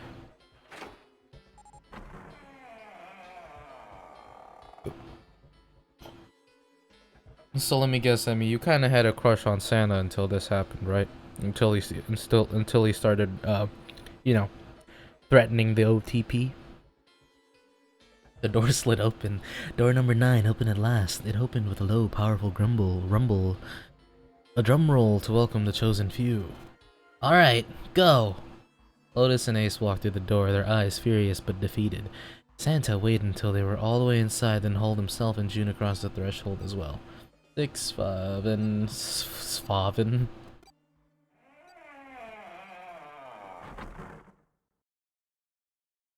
After exactly 9 seconds, the door swung shut. The gust of air it created caused the candles on the altar to flicker and die. Dots. The room fell silent. Junpei, Clover, and Seven had been left behind. Yo, dude, this is the squad, though. I like this squad right here. We're a funny trio, dude. Clover looked down at her hand and traced with her finger the faint blue veins that crisscrossed them. Seven shoved his arms into the front of his overalls and scratched his stomach. No one spoke. Silence made the air feel thick and oppressive. Desperate for anything to occupy his mind, Junpei walked to the larger of the two 9 doors. He stood in front of it and looked at the RED. It read engaged. He moved to the smaller door. The RED read vacant. The digital root of the remaining people was 7. 5 plus 7 plus 4 equals 16. 1 plus 6 equals 7. There was no possible way for them to open a door with 9 on it. Junpei touched the surface of the door. He thought about June, about Akane Kurashiki. Was she safe? That was all that mattered to him. If she was alive, if she escaped this horrible boat, that was what Junpei prayed for. 7 came up behind him. He pulled off his hat, scratched his head, and sighed. So, what do you want to do, Junpei? What do you mean, what do you want to do? What can we do? 7 opened his mouth to respond when... Yes! A noise echoed through the room. Someone was pounding on something vigorously. It wasn't mechanical, it was certainly human. Junpei and 7 looked at one another. What the hell is that? Shh! Quiet! Clover motioned to 7 to be quiet. She put one finger on her lips and closed her eyes in concentration. The coffin, dude. It's the fucking coffin. The 3 of them listened, trying to determine where the sound was coming from. Where? Where was it coming from? Could it be? Hey, I think it's coming from this coffin. You're right! Let's open it! Oh, let's open it. But how? What are those muscles for? For show? You're telling me to force it open? Just shut it and try. Junpei and 7 grabbed hold of the coffin. They tried to get a good grip with what little purchase they could find and pulled with all their strength. Ah! Ah! Damn it! Man, it won't even budge. There's some sort of keypad attached to the coffin. It's Snake. There was some sort of keypad attached to the coffin. Its purpose would have been difficult to determine. Their eyes were almost immediately drawn to it. Not another one. Yeah, looks like it. Do you think we have to put in the right password or it won't open? I think so. The noise wasn't stopping. In fact, it was getting louder. They had no idea who was in the coffin, but they wanted out, and they wanted out now. They had no idea what they were supposed to do. Without a passcode, it didn't seem like there was a lot they could do. They couldn't even tell how many numbers the passcode needed to be. Isn't there a hint somewhere? Well, let's look for one. Unfortunately, there didn't seem to be anything near the coffin. Clover ran to examine the pews, and 7 investigated the desk, but they turned up nothing. Sound still wouldn't stop. It wasn't a noise that belonged in that room.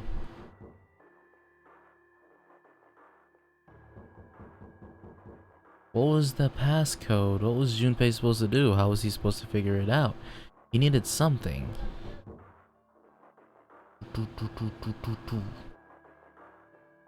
Yo, that cinematic is fuck, dude. To be continued? You fucking lying. You fucking lying.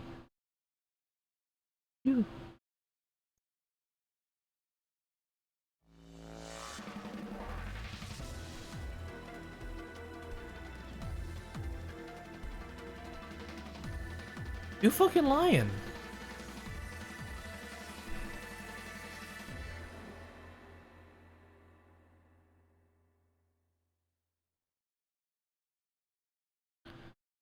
You've reached one ending. This game has multiple endings. In order to experience all the endings, you need to save now. Once you save, you can restart the game with information you've acquired in this playthrough saved. Once you begin the game again, you can skip the text that you've already seen. Simply press right on the control pad to fast forward to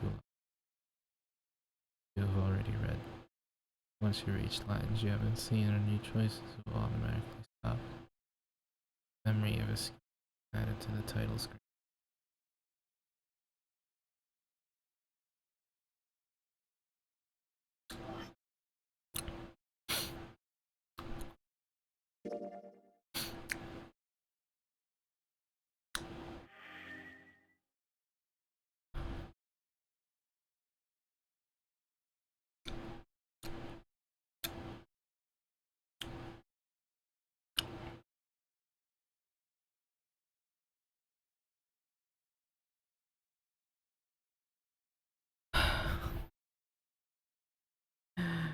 Fuck, now I have to play more. How many endings are there? I was gonna take it easy. Fuck.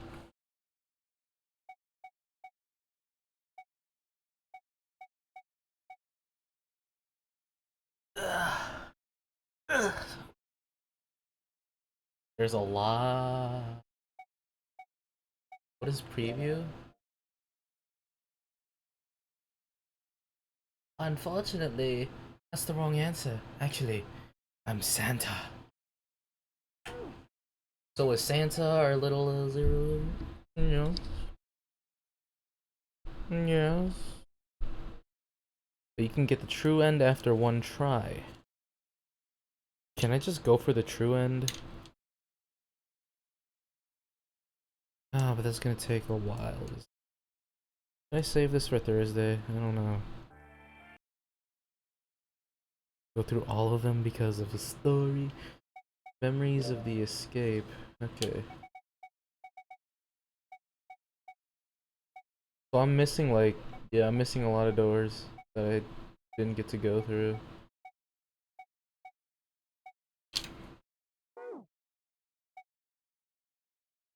Do I press continue? Would you like to... Yeah, I do. Okay, so I'm assuming all these here are endings. So I got the coffin ending.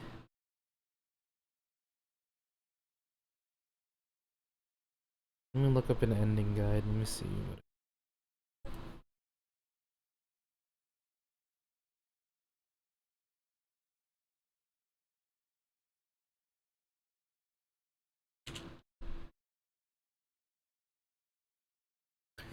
5 more endings. I hope it doesn't take as long. I know it won't take as long. Okay. Best ending in the game is known as the true ending. In order to reach this ending, you have to see a different ending, known as the safe ending first. After you see that ending, your save file will show the safe ending icon.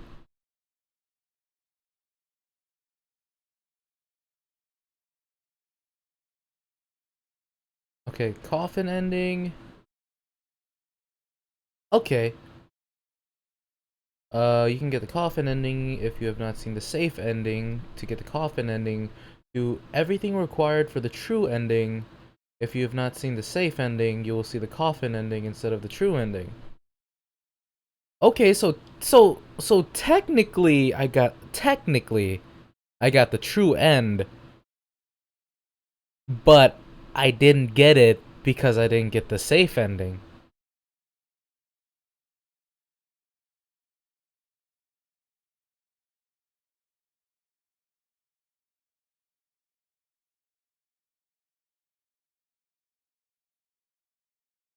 Holy shit. Holy shit, I did get the true ending. Oh my god. Wow, that's pretty good.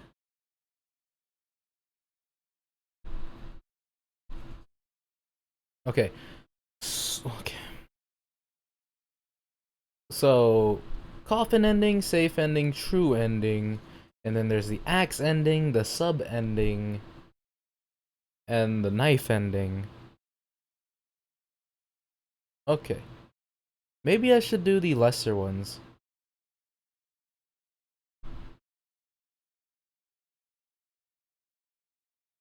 Jesus Christ.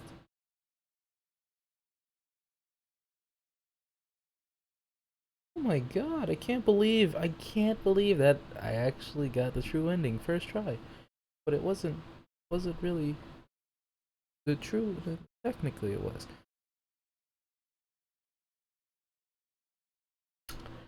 Okay, how about we try...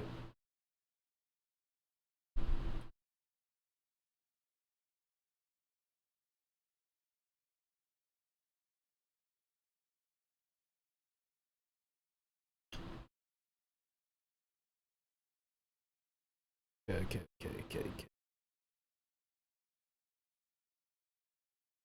Should we do the axe ending? Which ending do you want to see, Emmy? I know, like technically I did. Technically.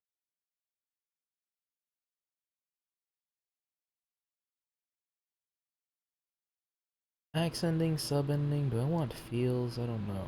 I don't really. Knife ending, axe ending. I'm just gonna assume axe and knife endings are just both bad.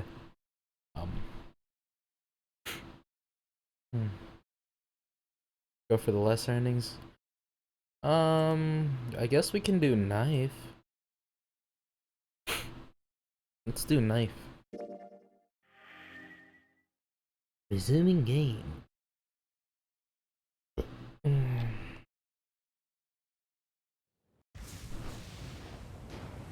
Yep. Yep. Yep.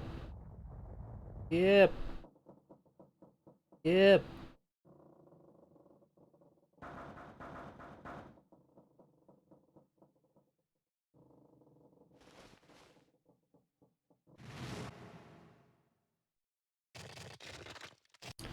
Oh no, water.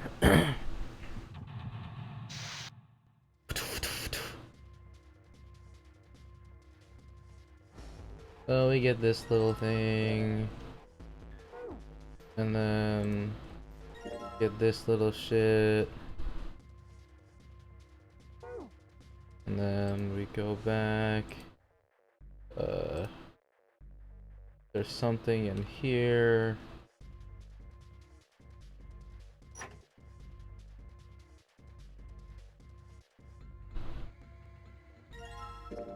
Screwdriver. And then check the teapot, get the blue key.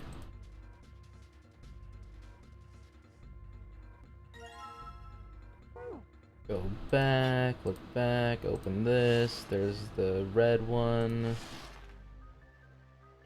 Go back. Here. The red key. Back. In program, the key and shit.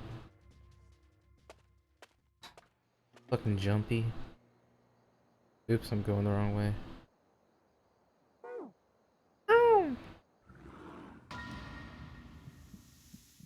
The hash slinging. The crash ringing. Flash flinging.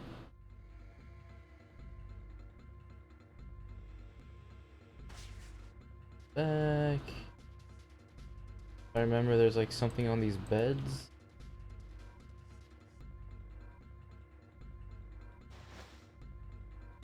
Yep.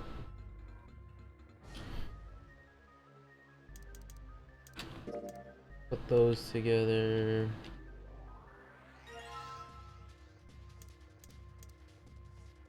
Blue is going to be...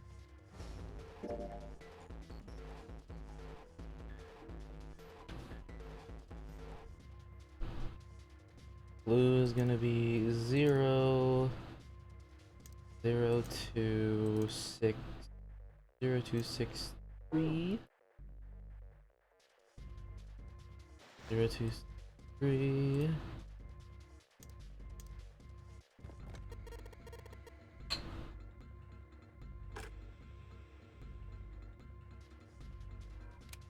Zero, two. Fuck.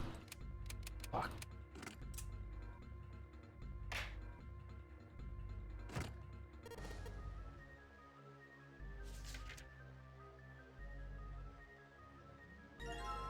Got our cards. Red is going to be 7. Oops.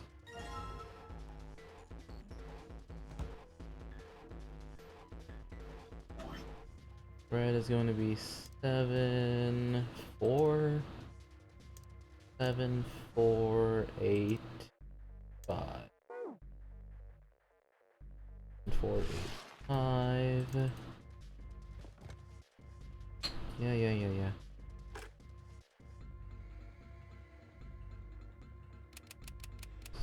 7.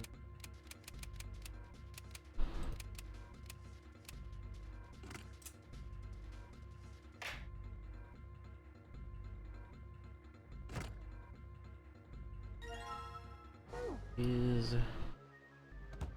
back around, and let's get the fuck up out of here.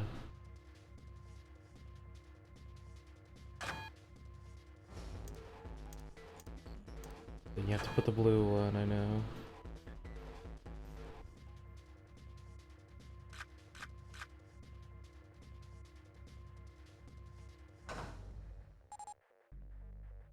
Boom. Can you speedrun this game? One. Fuck! Just go out the frickin' door, Jumpy. Jumpy!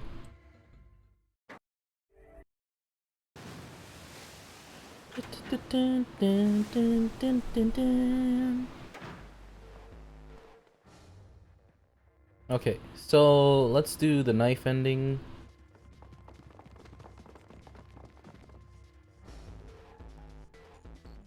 Clover's adorable.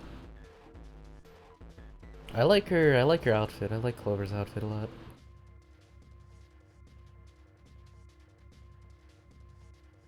I'm gonna guess the knife ending okay, never mind.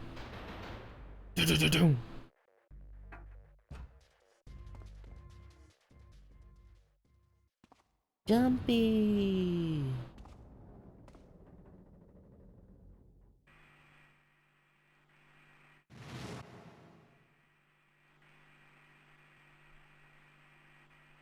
So, how are things going?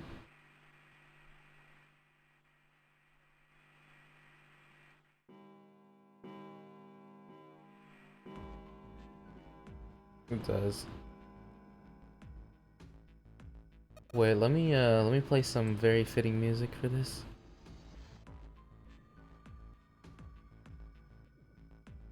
Some very, very fitting music.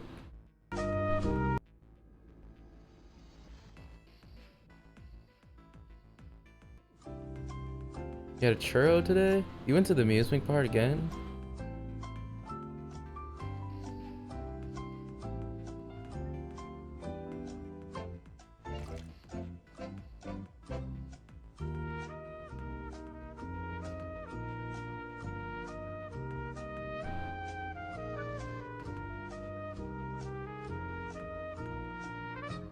Season passes. So you went like 2 days in a row, dude. How are you feeling after all that? I wouldn't be able to do that. I get tired easily. Bum, ba-dum, bum, bum, bum, bum.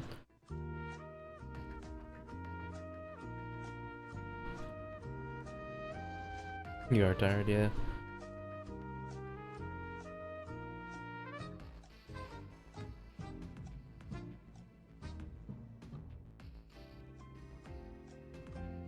No, not yesterday. Sunday, right? Yeah, you went Sunday. Sorry, I got. Man, why do all the ones that I like get threatened to get killed?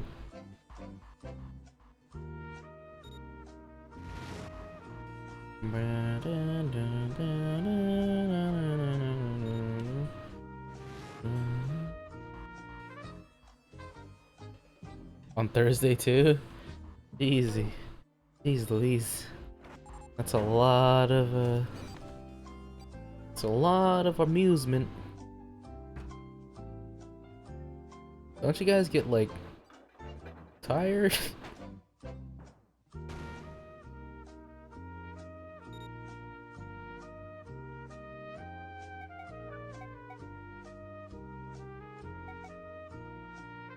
I don't think this choice matters.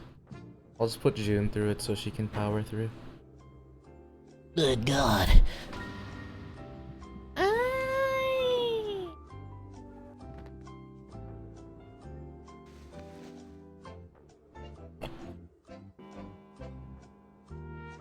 I know I looked at a Zero Time Dilemma and holy shit, like, it's an entirely different game.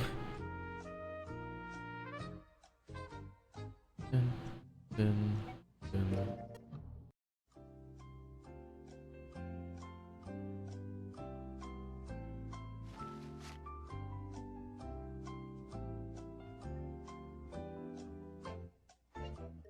Alright.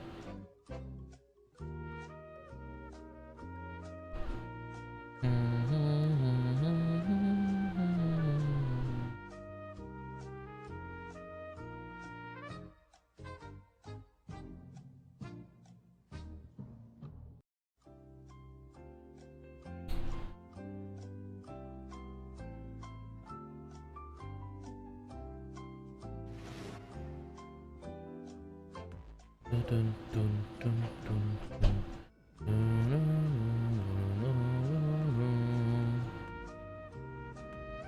Oh man, even speeding through this, it's taken a while.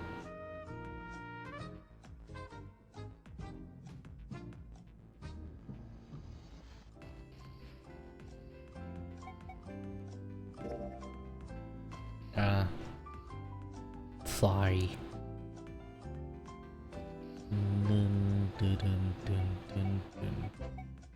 Okay, so I gotta go through door 5.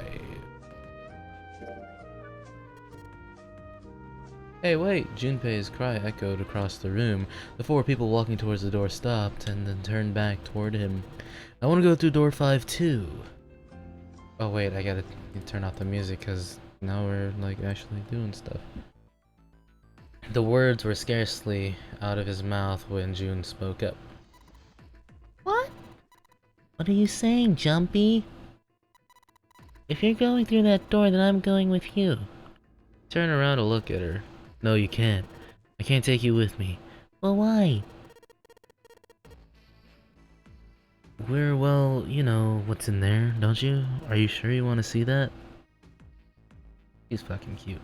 June opened her mouth as if to say something, but instead closed it again and looked at the floor. Junpei felt an ache in his chest at her clear distress, but the choice was not his to make. There was nothing else he could do. Junpei turned away from June, doing his best to silence his turbulent emotions. Please, let me go into door 5. 7 scratched his head and looked up at the young man. I said, young man, now we're back where we started, you know that? Junpei's bracelet is 5, right? If we're going to add Junpei, then we must subtract 5 from the rest of us. Snake turned to Ace. Ace, please take good care of Clover. Oh, alright. That's fine.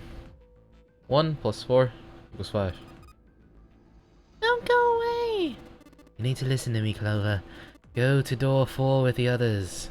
No! Don't be so selfish. Snake's tone was harsh.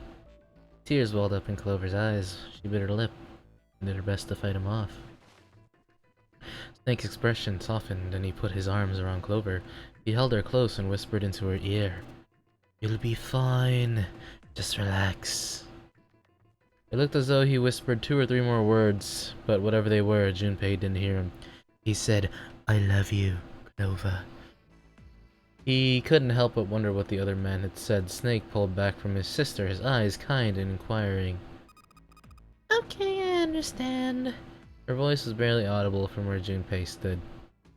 Jumpy! Before long, new teams were assembled. Those going through door 5, 7, Snake, and Junpei. 7 plus 2 plus 5 equals 14, plus 1 plus 4 equals 5. Those going through door 4, Lotus, Anna, June, Ace, and Clover. 8 blah blah blah blah. Diddick, diddick, diddick. 7, Snake, and Junpei scanned their numbered bracelets. Like succession. The screen of the RED showed 3 asterisks. Alright then, let's go. Junpei glanced around one last time, his hand resting on the lever of the red. Okay, please be careful.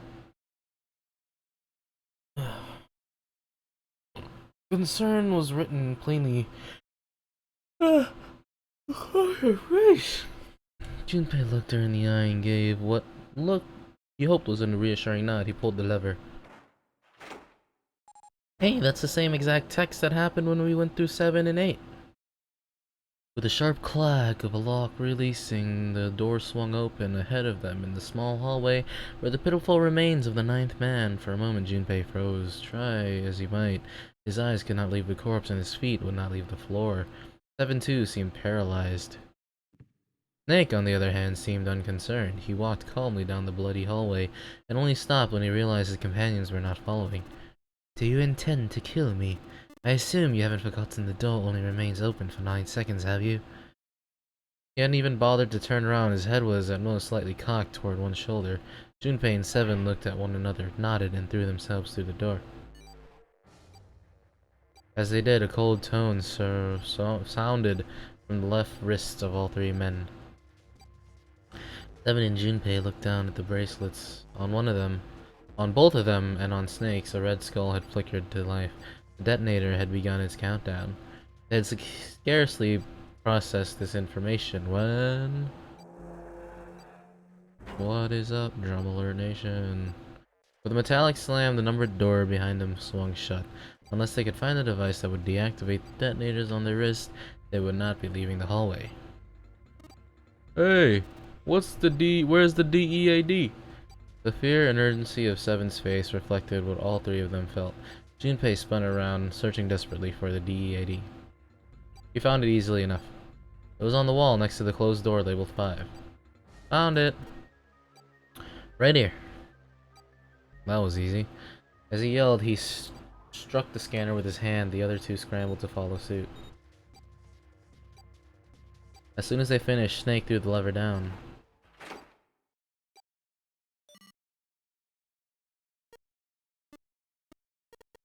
Phew. Well, it looks like it stopped. As he spoke, Junpei wiped the sweat from his forehead with a trembling hand. Goddamn. Alright, goddamn thing's gonna give me a heart attack. A muscle stood out of Seven's neck and the corners of his mouth were twitching. Jumpy, are you alright? Are you guys okay? They could hear anxious voices, muffled but distant, from the other side of the door. Yeah, we're fine. The detonators have been deactivated. They heard relieved sighs, and even though through the door the three men could feel the tension disperse. Alright, we're moving on. Be careful, okay? Okay. Sure thing. They heard footsteps moving away, and before long they were alone again.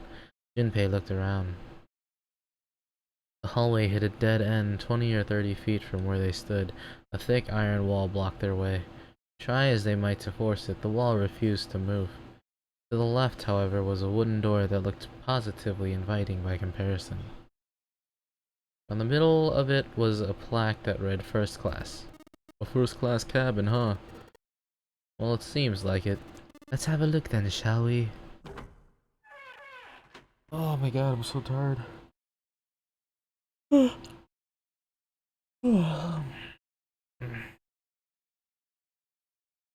gonna end soon.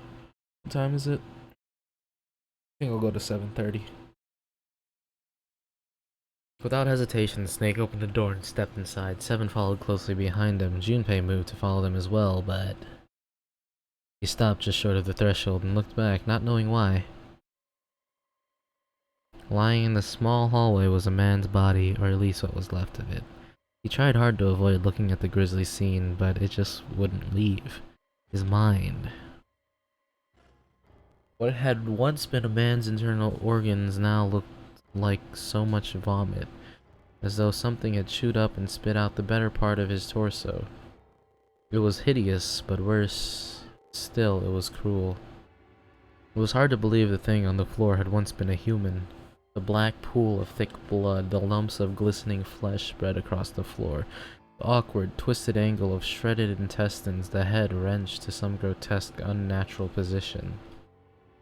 The man's glasses lay next to his head, the lenses were cracked and the frame bent and distorted.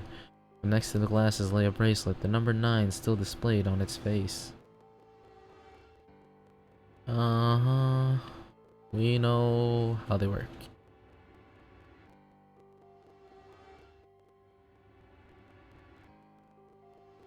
Done automatically.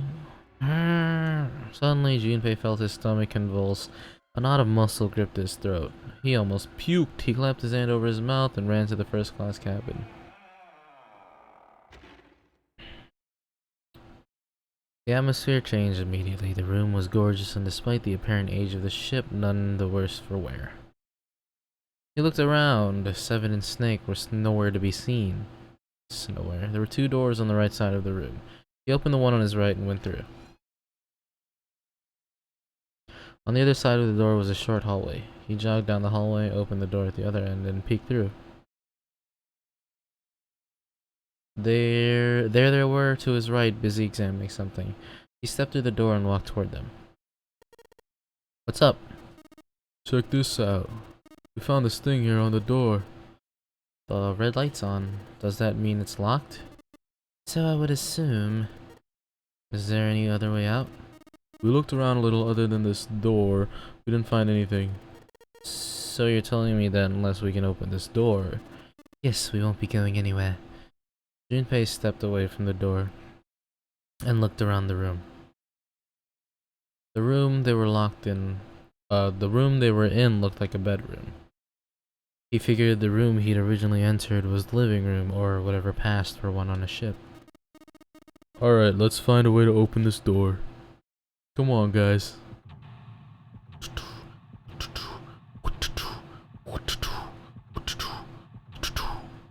God damn, there's so many freaking places on this one. Wow. Makes the other one look like nothing.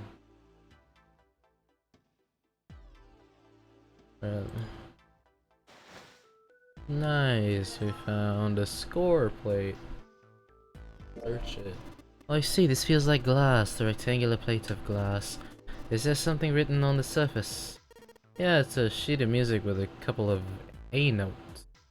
Just A's? Yeah, that's it. Kinda weird, huh? Ooh.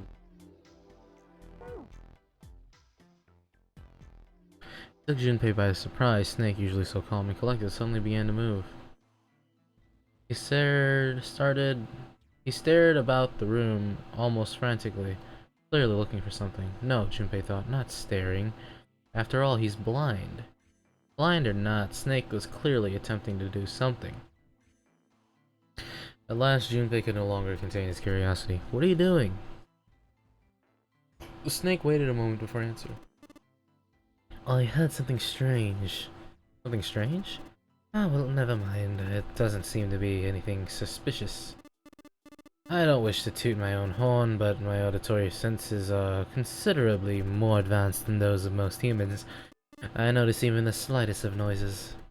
Right, are you gonna tell me you can hear the needle drop from a mile away? No, such a thing would be impossible.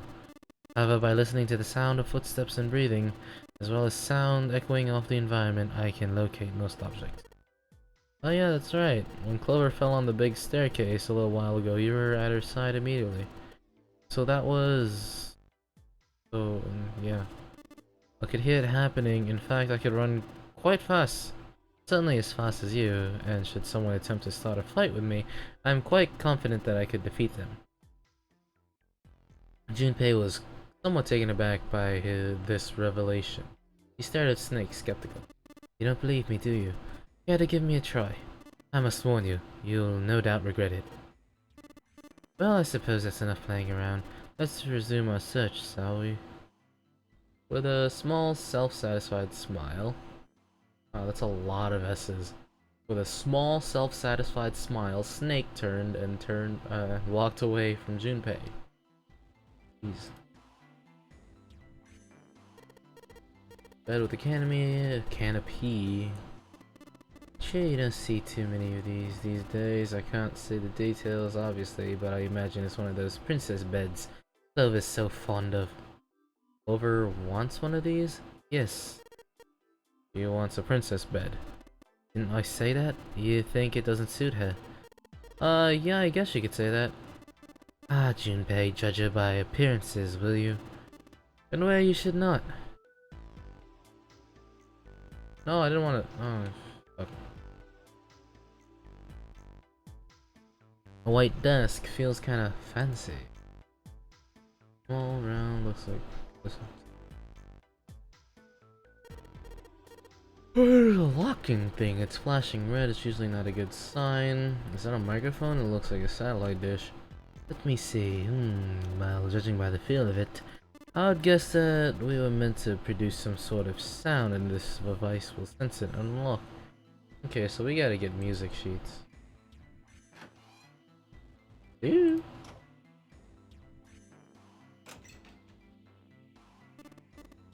The safe is locked. It's one of those dial locks. It doesn't have a key. We just need to get the dials for the right place and it'll open. Did you find anything, Seven? Nope.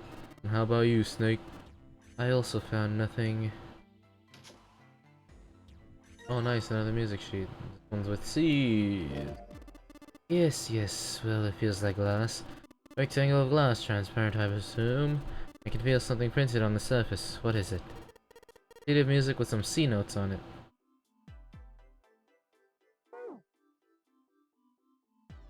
A leather suitcase. There's nothing inside, I can tell by the weight, and it makes no noise when shaken.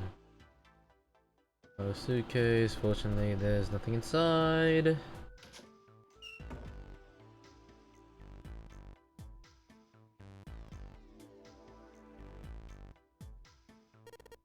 What's this? This isn't a score.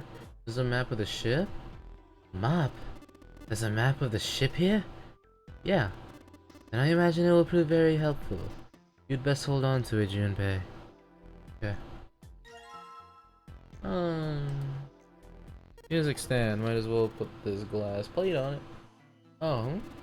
Is something wrong? It's kinda hard to see the notes. Maybe if I put something under them.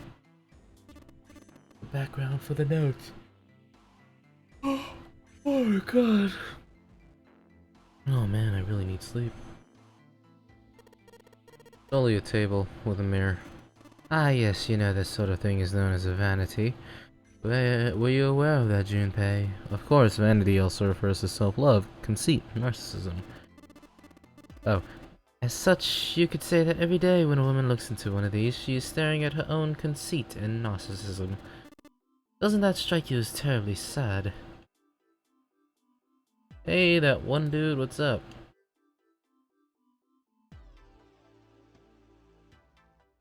Oh fuck, wrong door. Can I check over here? Anything in here? And there we are in the mirror.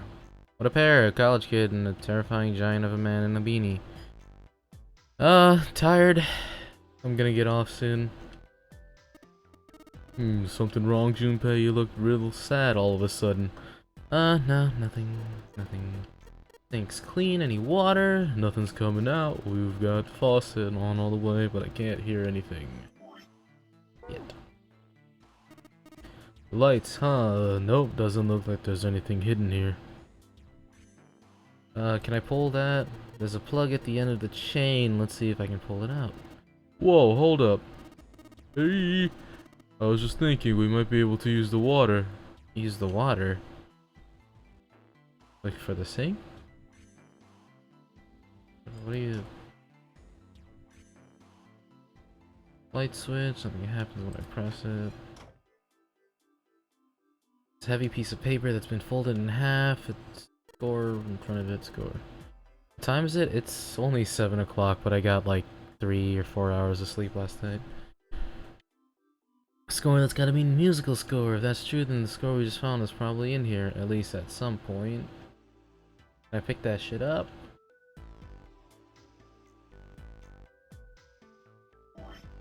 Can I put these two together? No, I can't. Somebody spent a lot of time carving the legs in the chair. Snap of the twig of 7 sits on it though. Mind your own business. Yeah, yeah. I get it, you're gonna use this vase, right? That's pretty clever, Junpei. We just gotta fill this thing with water. What? What are you talking about? Oh man, you don't get it? Just grab that vase and take a look around. You'll figure it out soon enough. There's a vein. Yeah, ready to look at this. Oh, I got it. How is that not okay? There's a suitcase made of leather, rich mahogany. Well, shoot, looks like there's nothing in it. Dang, nothing in there. Nice, we got the G's. Rectangular piece of glass, you can see right through it. There's a couple of G notes written on it. Huh, I wonder what that means. Okay, we're gonna get some water. And then... it's a toilet. There's some toilet paper on the wall there. Nothing that looks suspicious. It's a toilet, doesn't it seem? You're a tourist, right? What? Why? Well, you're so well organized, most people wouldn't bother to search something that didn't seem to mean much. Hey, that's fucked up. Switch to the face, pick some water.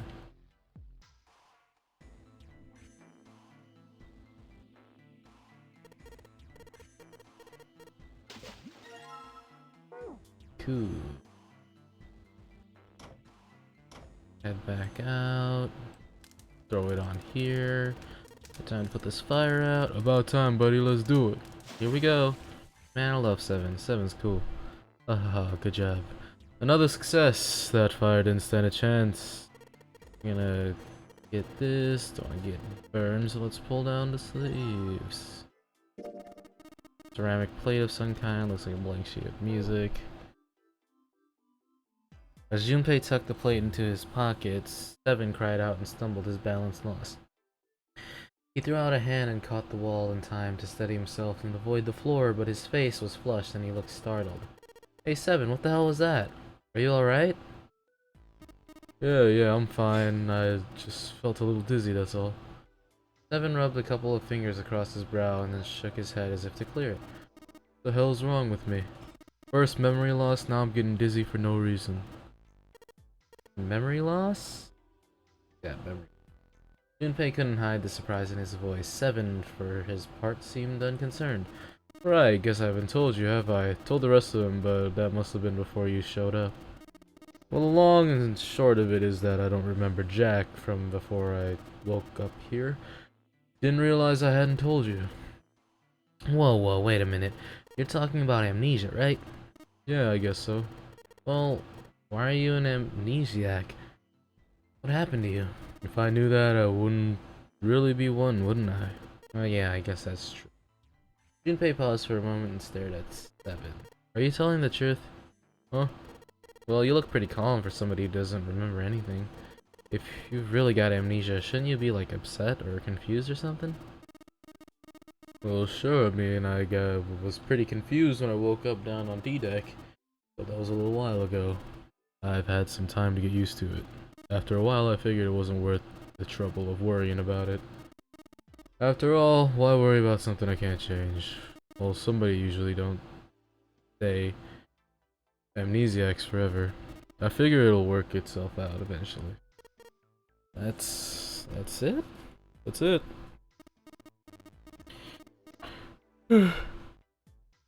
Okay. You can get out after this, let's finish this puzzle here. Okay. 7 grabbed Junpei. Wow, I can't read.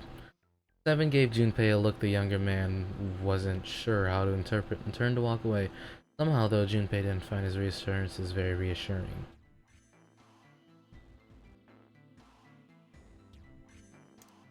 Okay. That's the wrong button.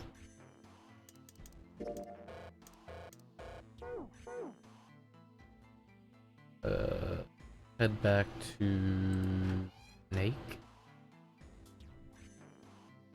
Music stand, might as well put the music I found on it. I'll put the ceramic plate on the bottom and the glass plates on too. Wait a minute, what's wrong? Well, I put them all on top of each other, but they look odd. It doesn't really look like a song. Then in all likelihood, we haven't found them all yet. We need to find more glass plates. More? An upright piano from the feel of a ding-dong. I'm gonna click on it. Big Vanity. Oh yeah, let's no, that's not the right one. This way. Go back in here and drain this because we don't need it anymore. Alright, why don't we just drain this water? Yeah, good plan. Alright, where's that thing? A good tug ought to be enough to get it out, huh? There we go.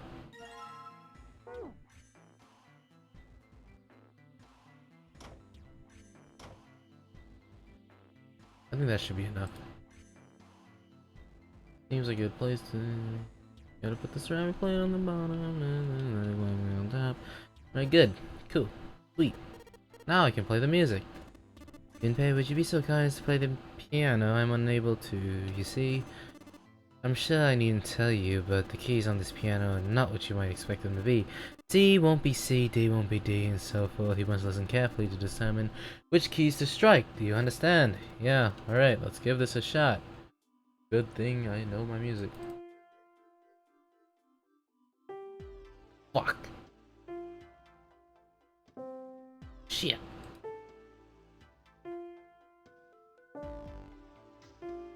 That's a D, E. This is an F.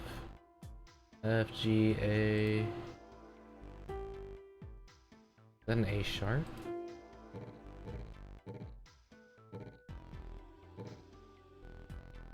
What?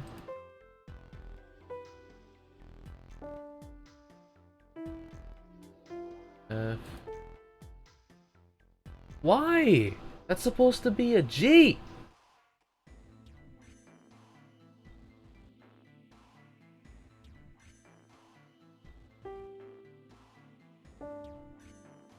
Wow, okay.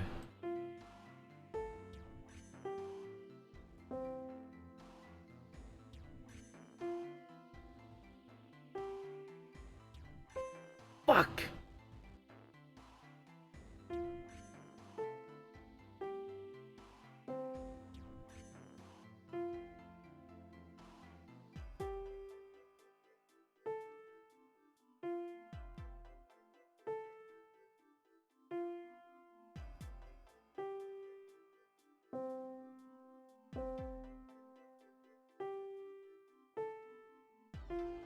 Yeah, I don't. That's not accurate.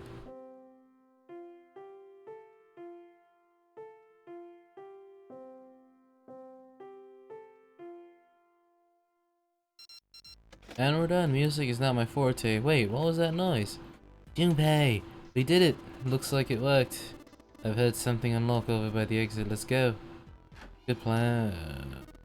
Stand, bow, be seated. Well, I guess he hasn't forgotten that. At least Snake thinks it's funny. Ha ha ha ha ha. Yes, I suppose that was the Claustrum Bell, wasn't it? I don't imagine that's what Zero was thinking of, however. No, no, no. Zero almost certainly meant to suggest Westminster. Westminster! Not middle school. Westminster. The palace in London that plays host these days to the Houses of Parliament.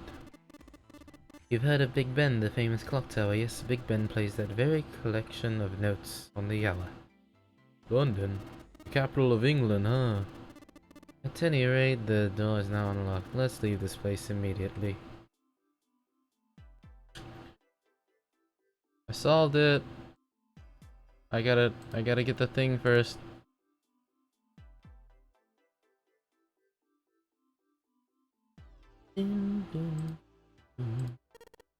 Alright, let's go. You found it.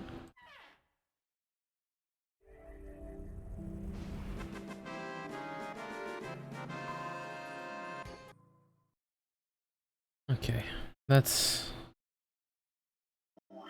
that's enough. That's enough from me. I'm tired, I'm gonna go nap. Yeah, nap sounds really nice. So, sorry, it's a short stream today. It was only 2 hours and a half. I usually go 5 hours. We'll be back with more of this. I gotta get the rest of the endings. Anyways, see you guys on Thursday.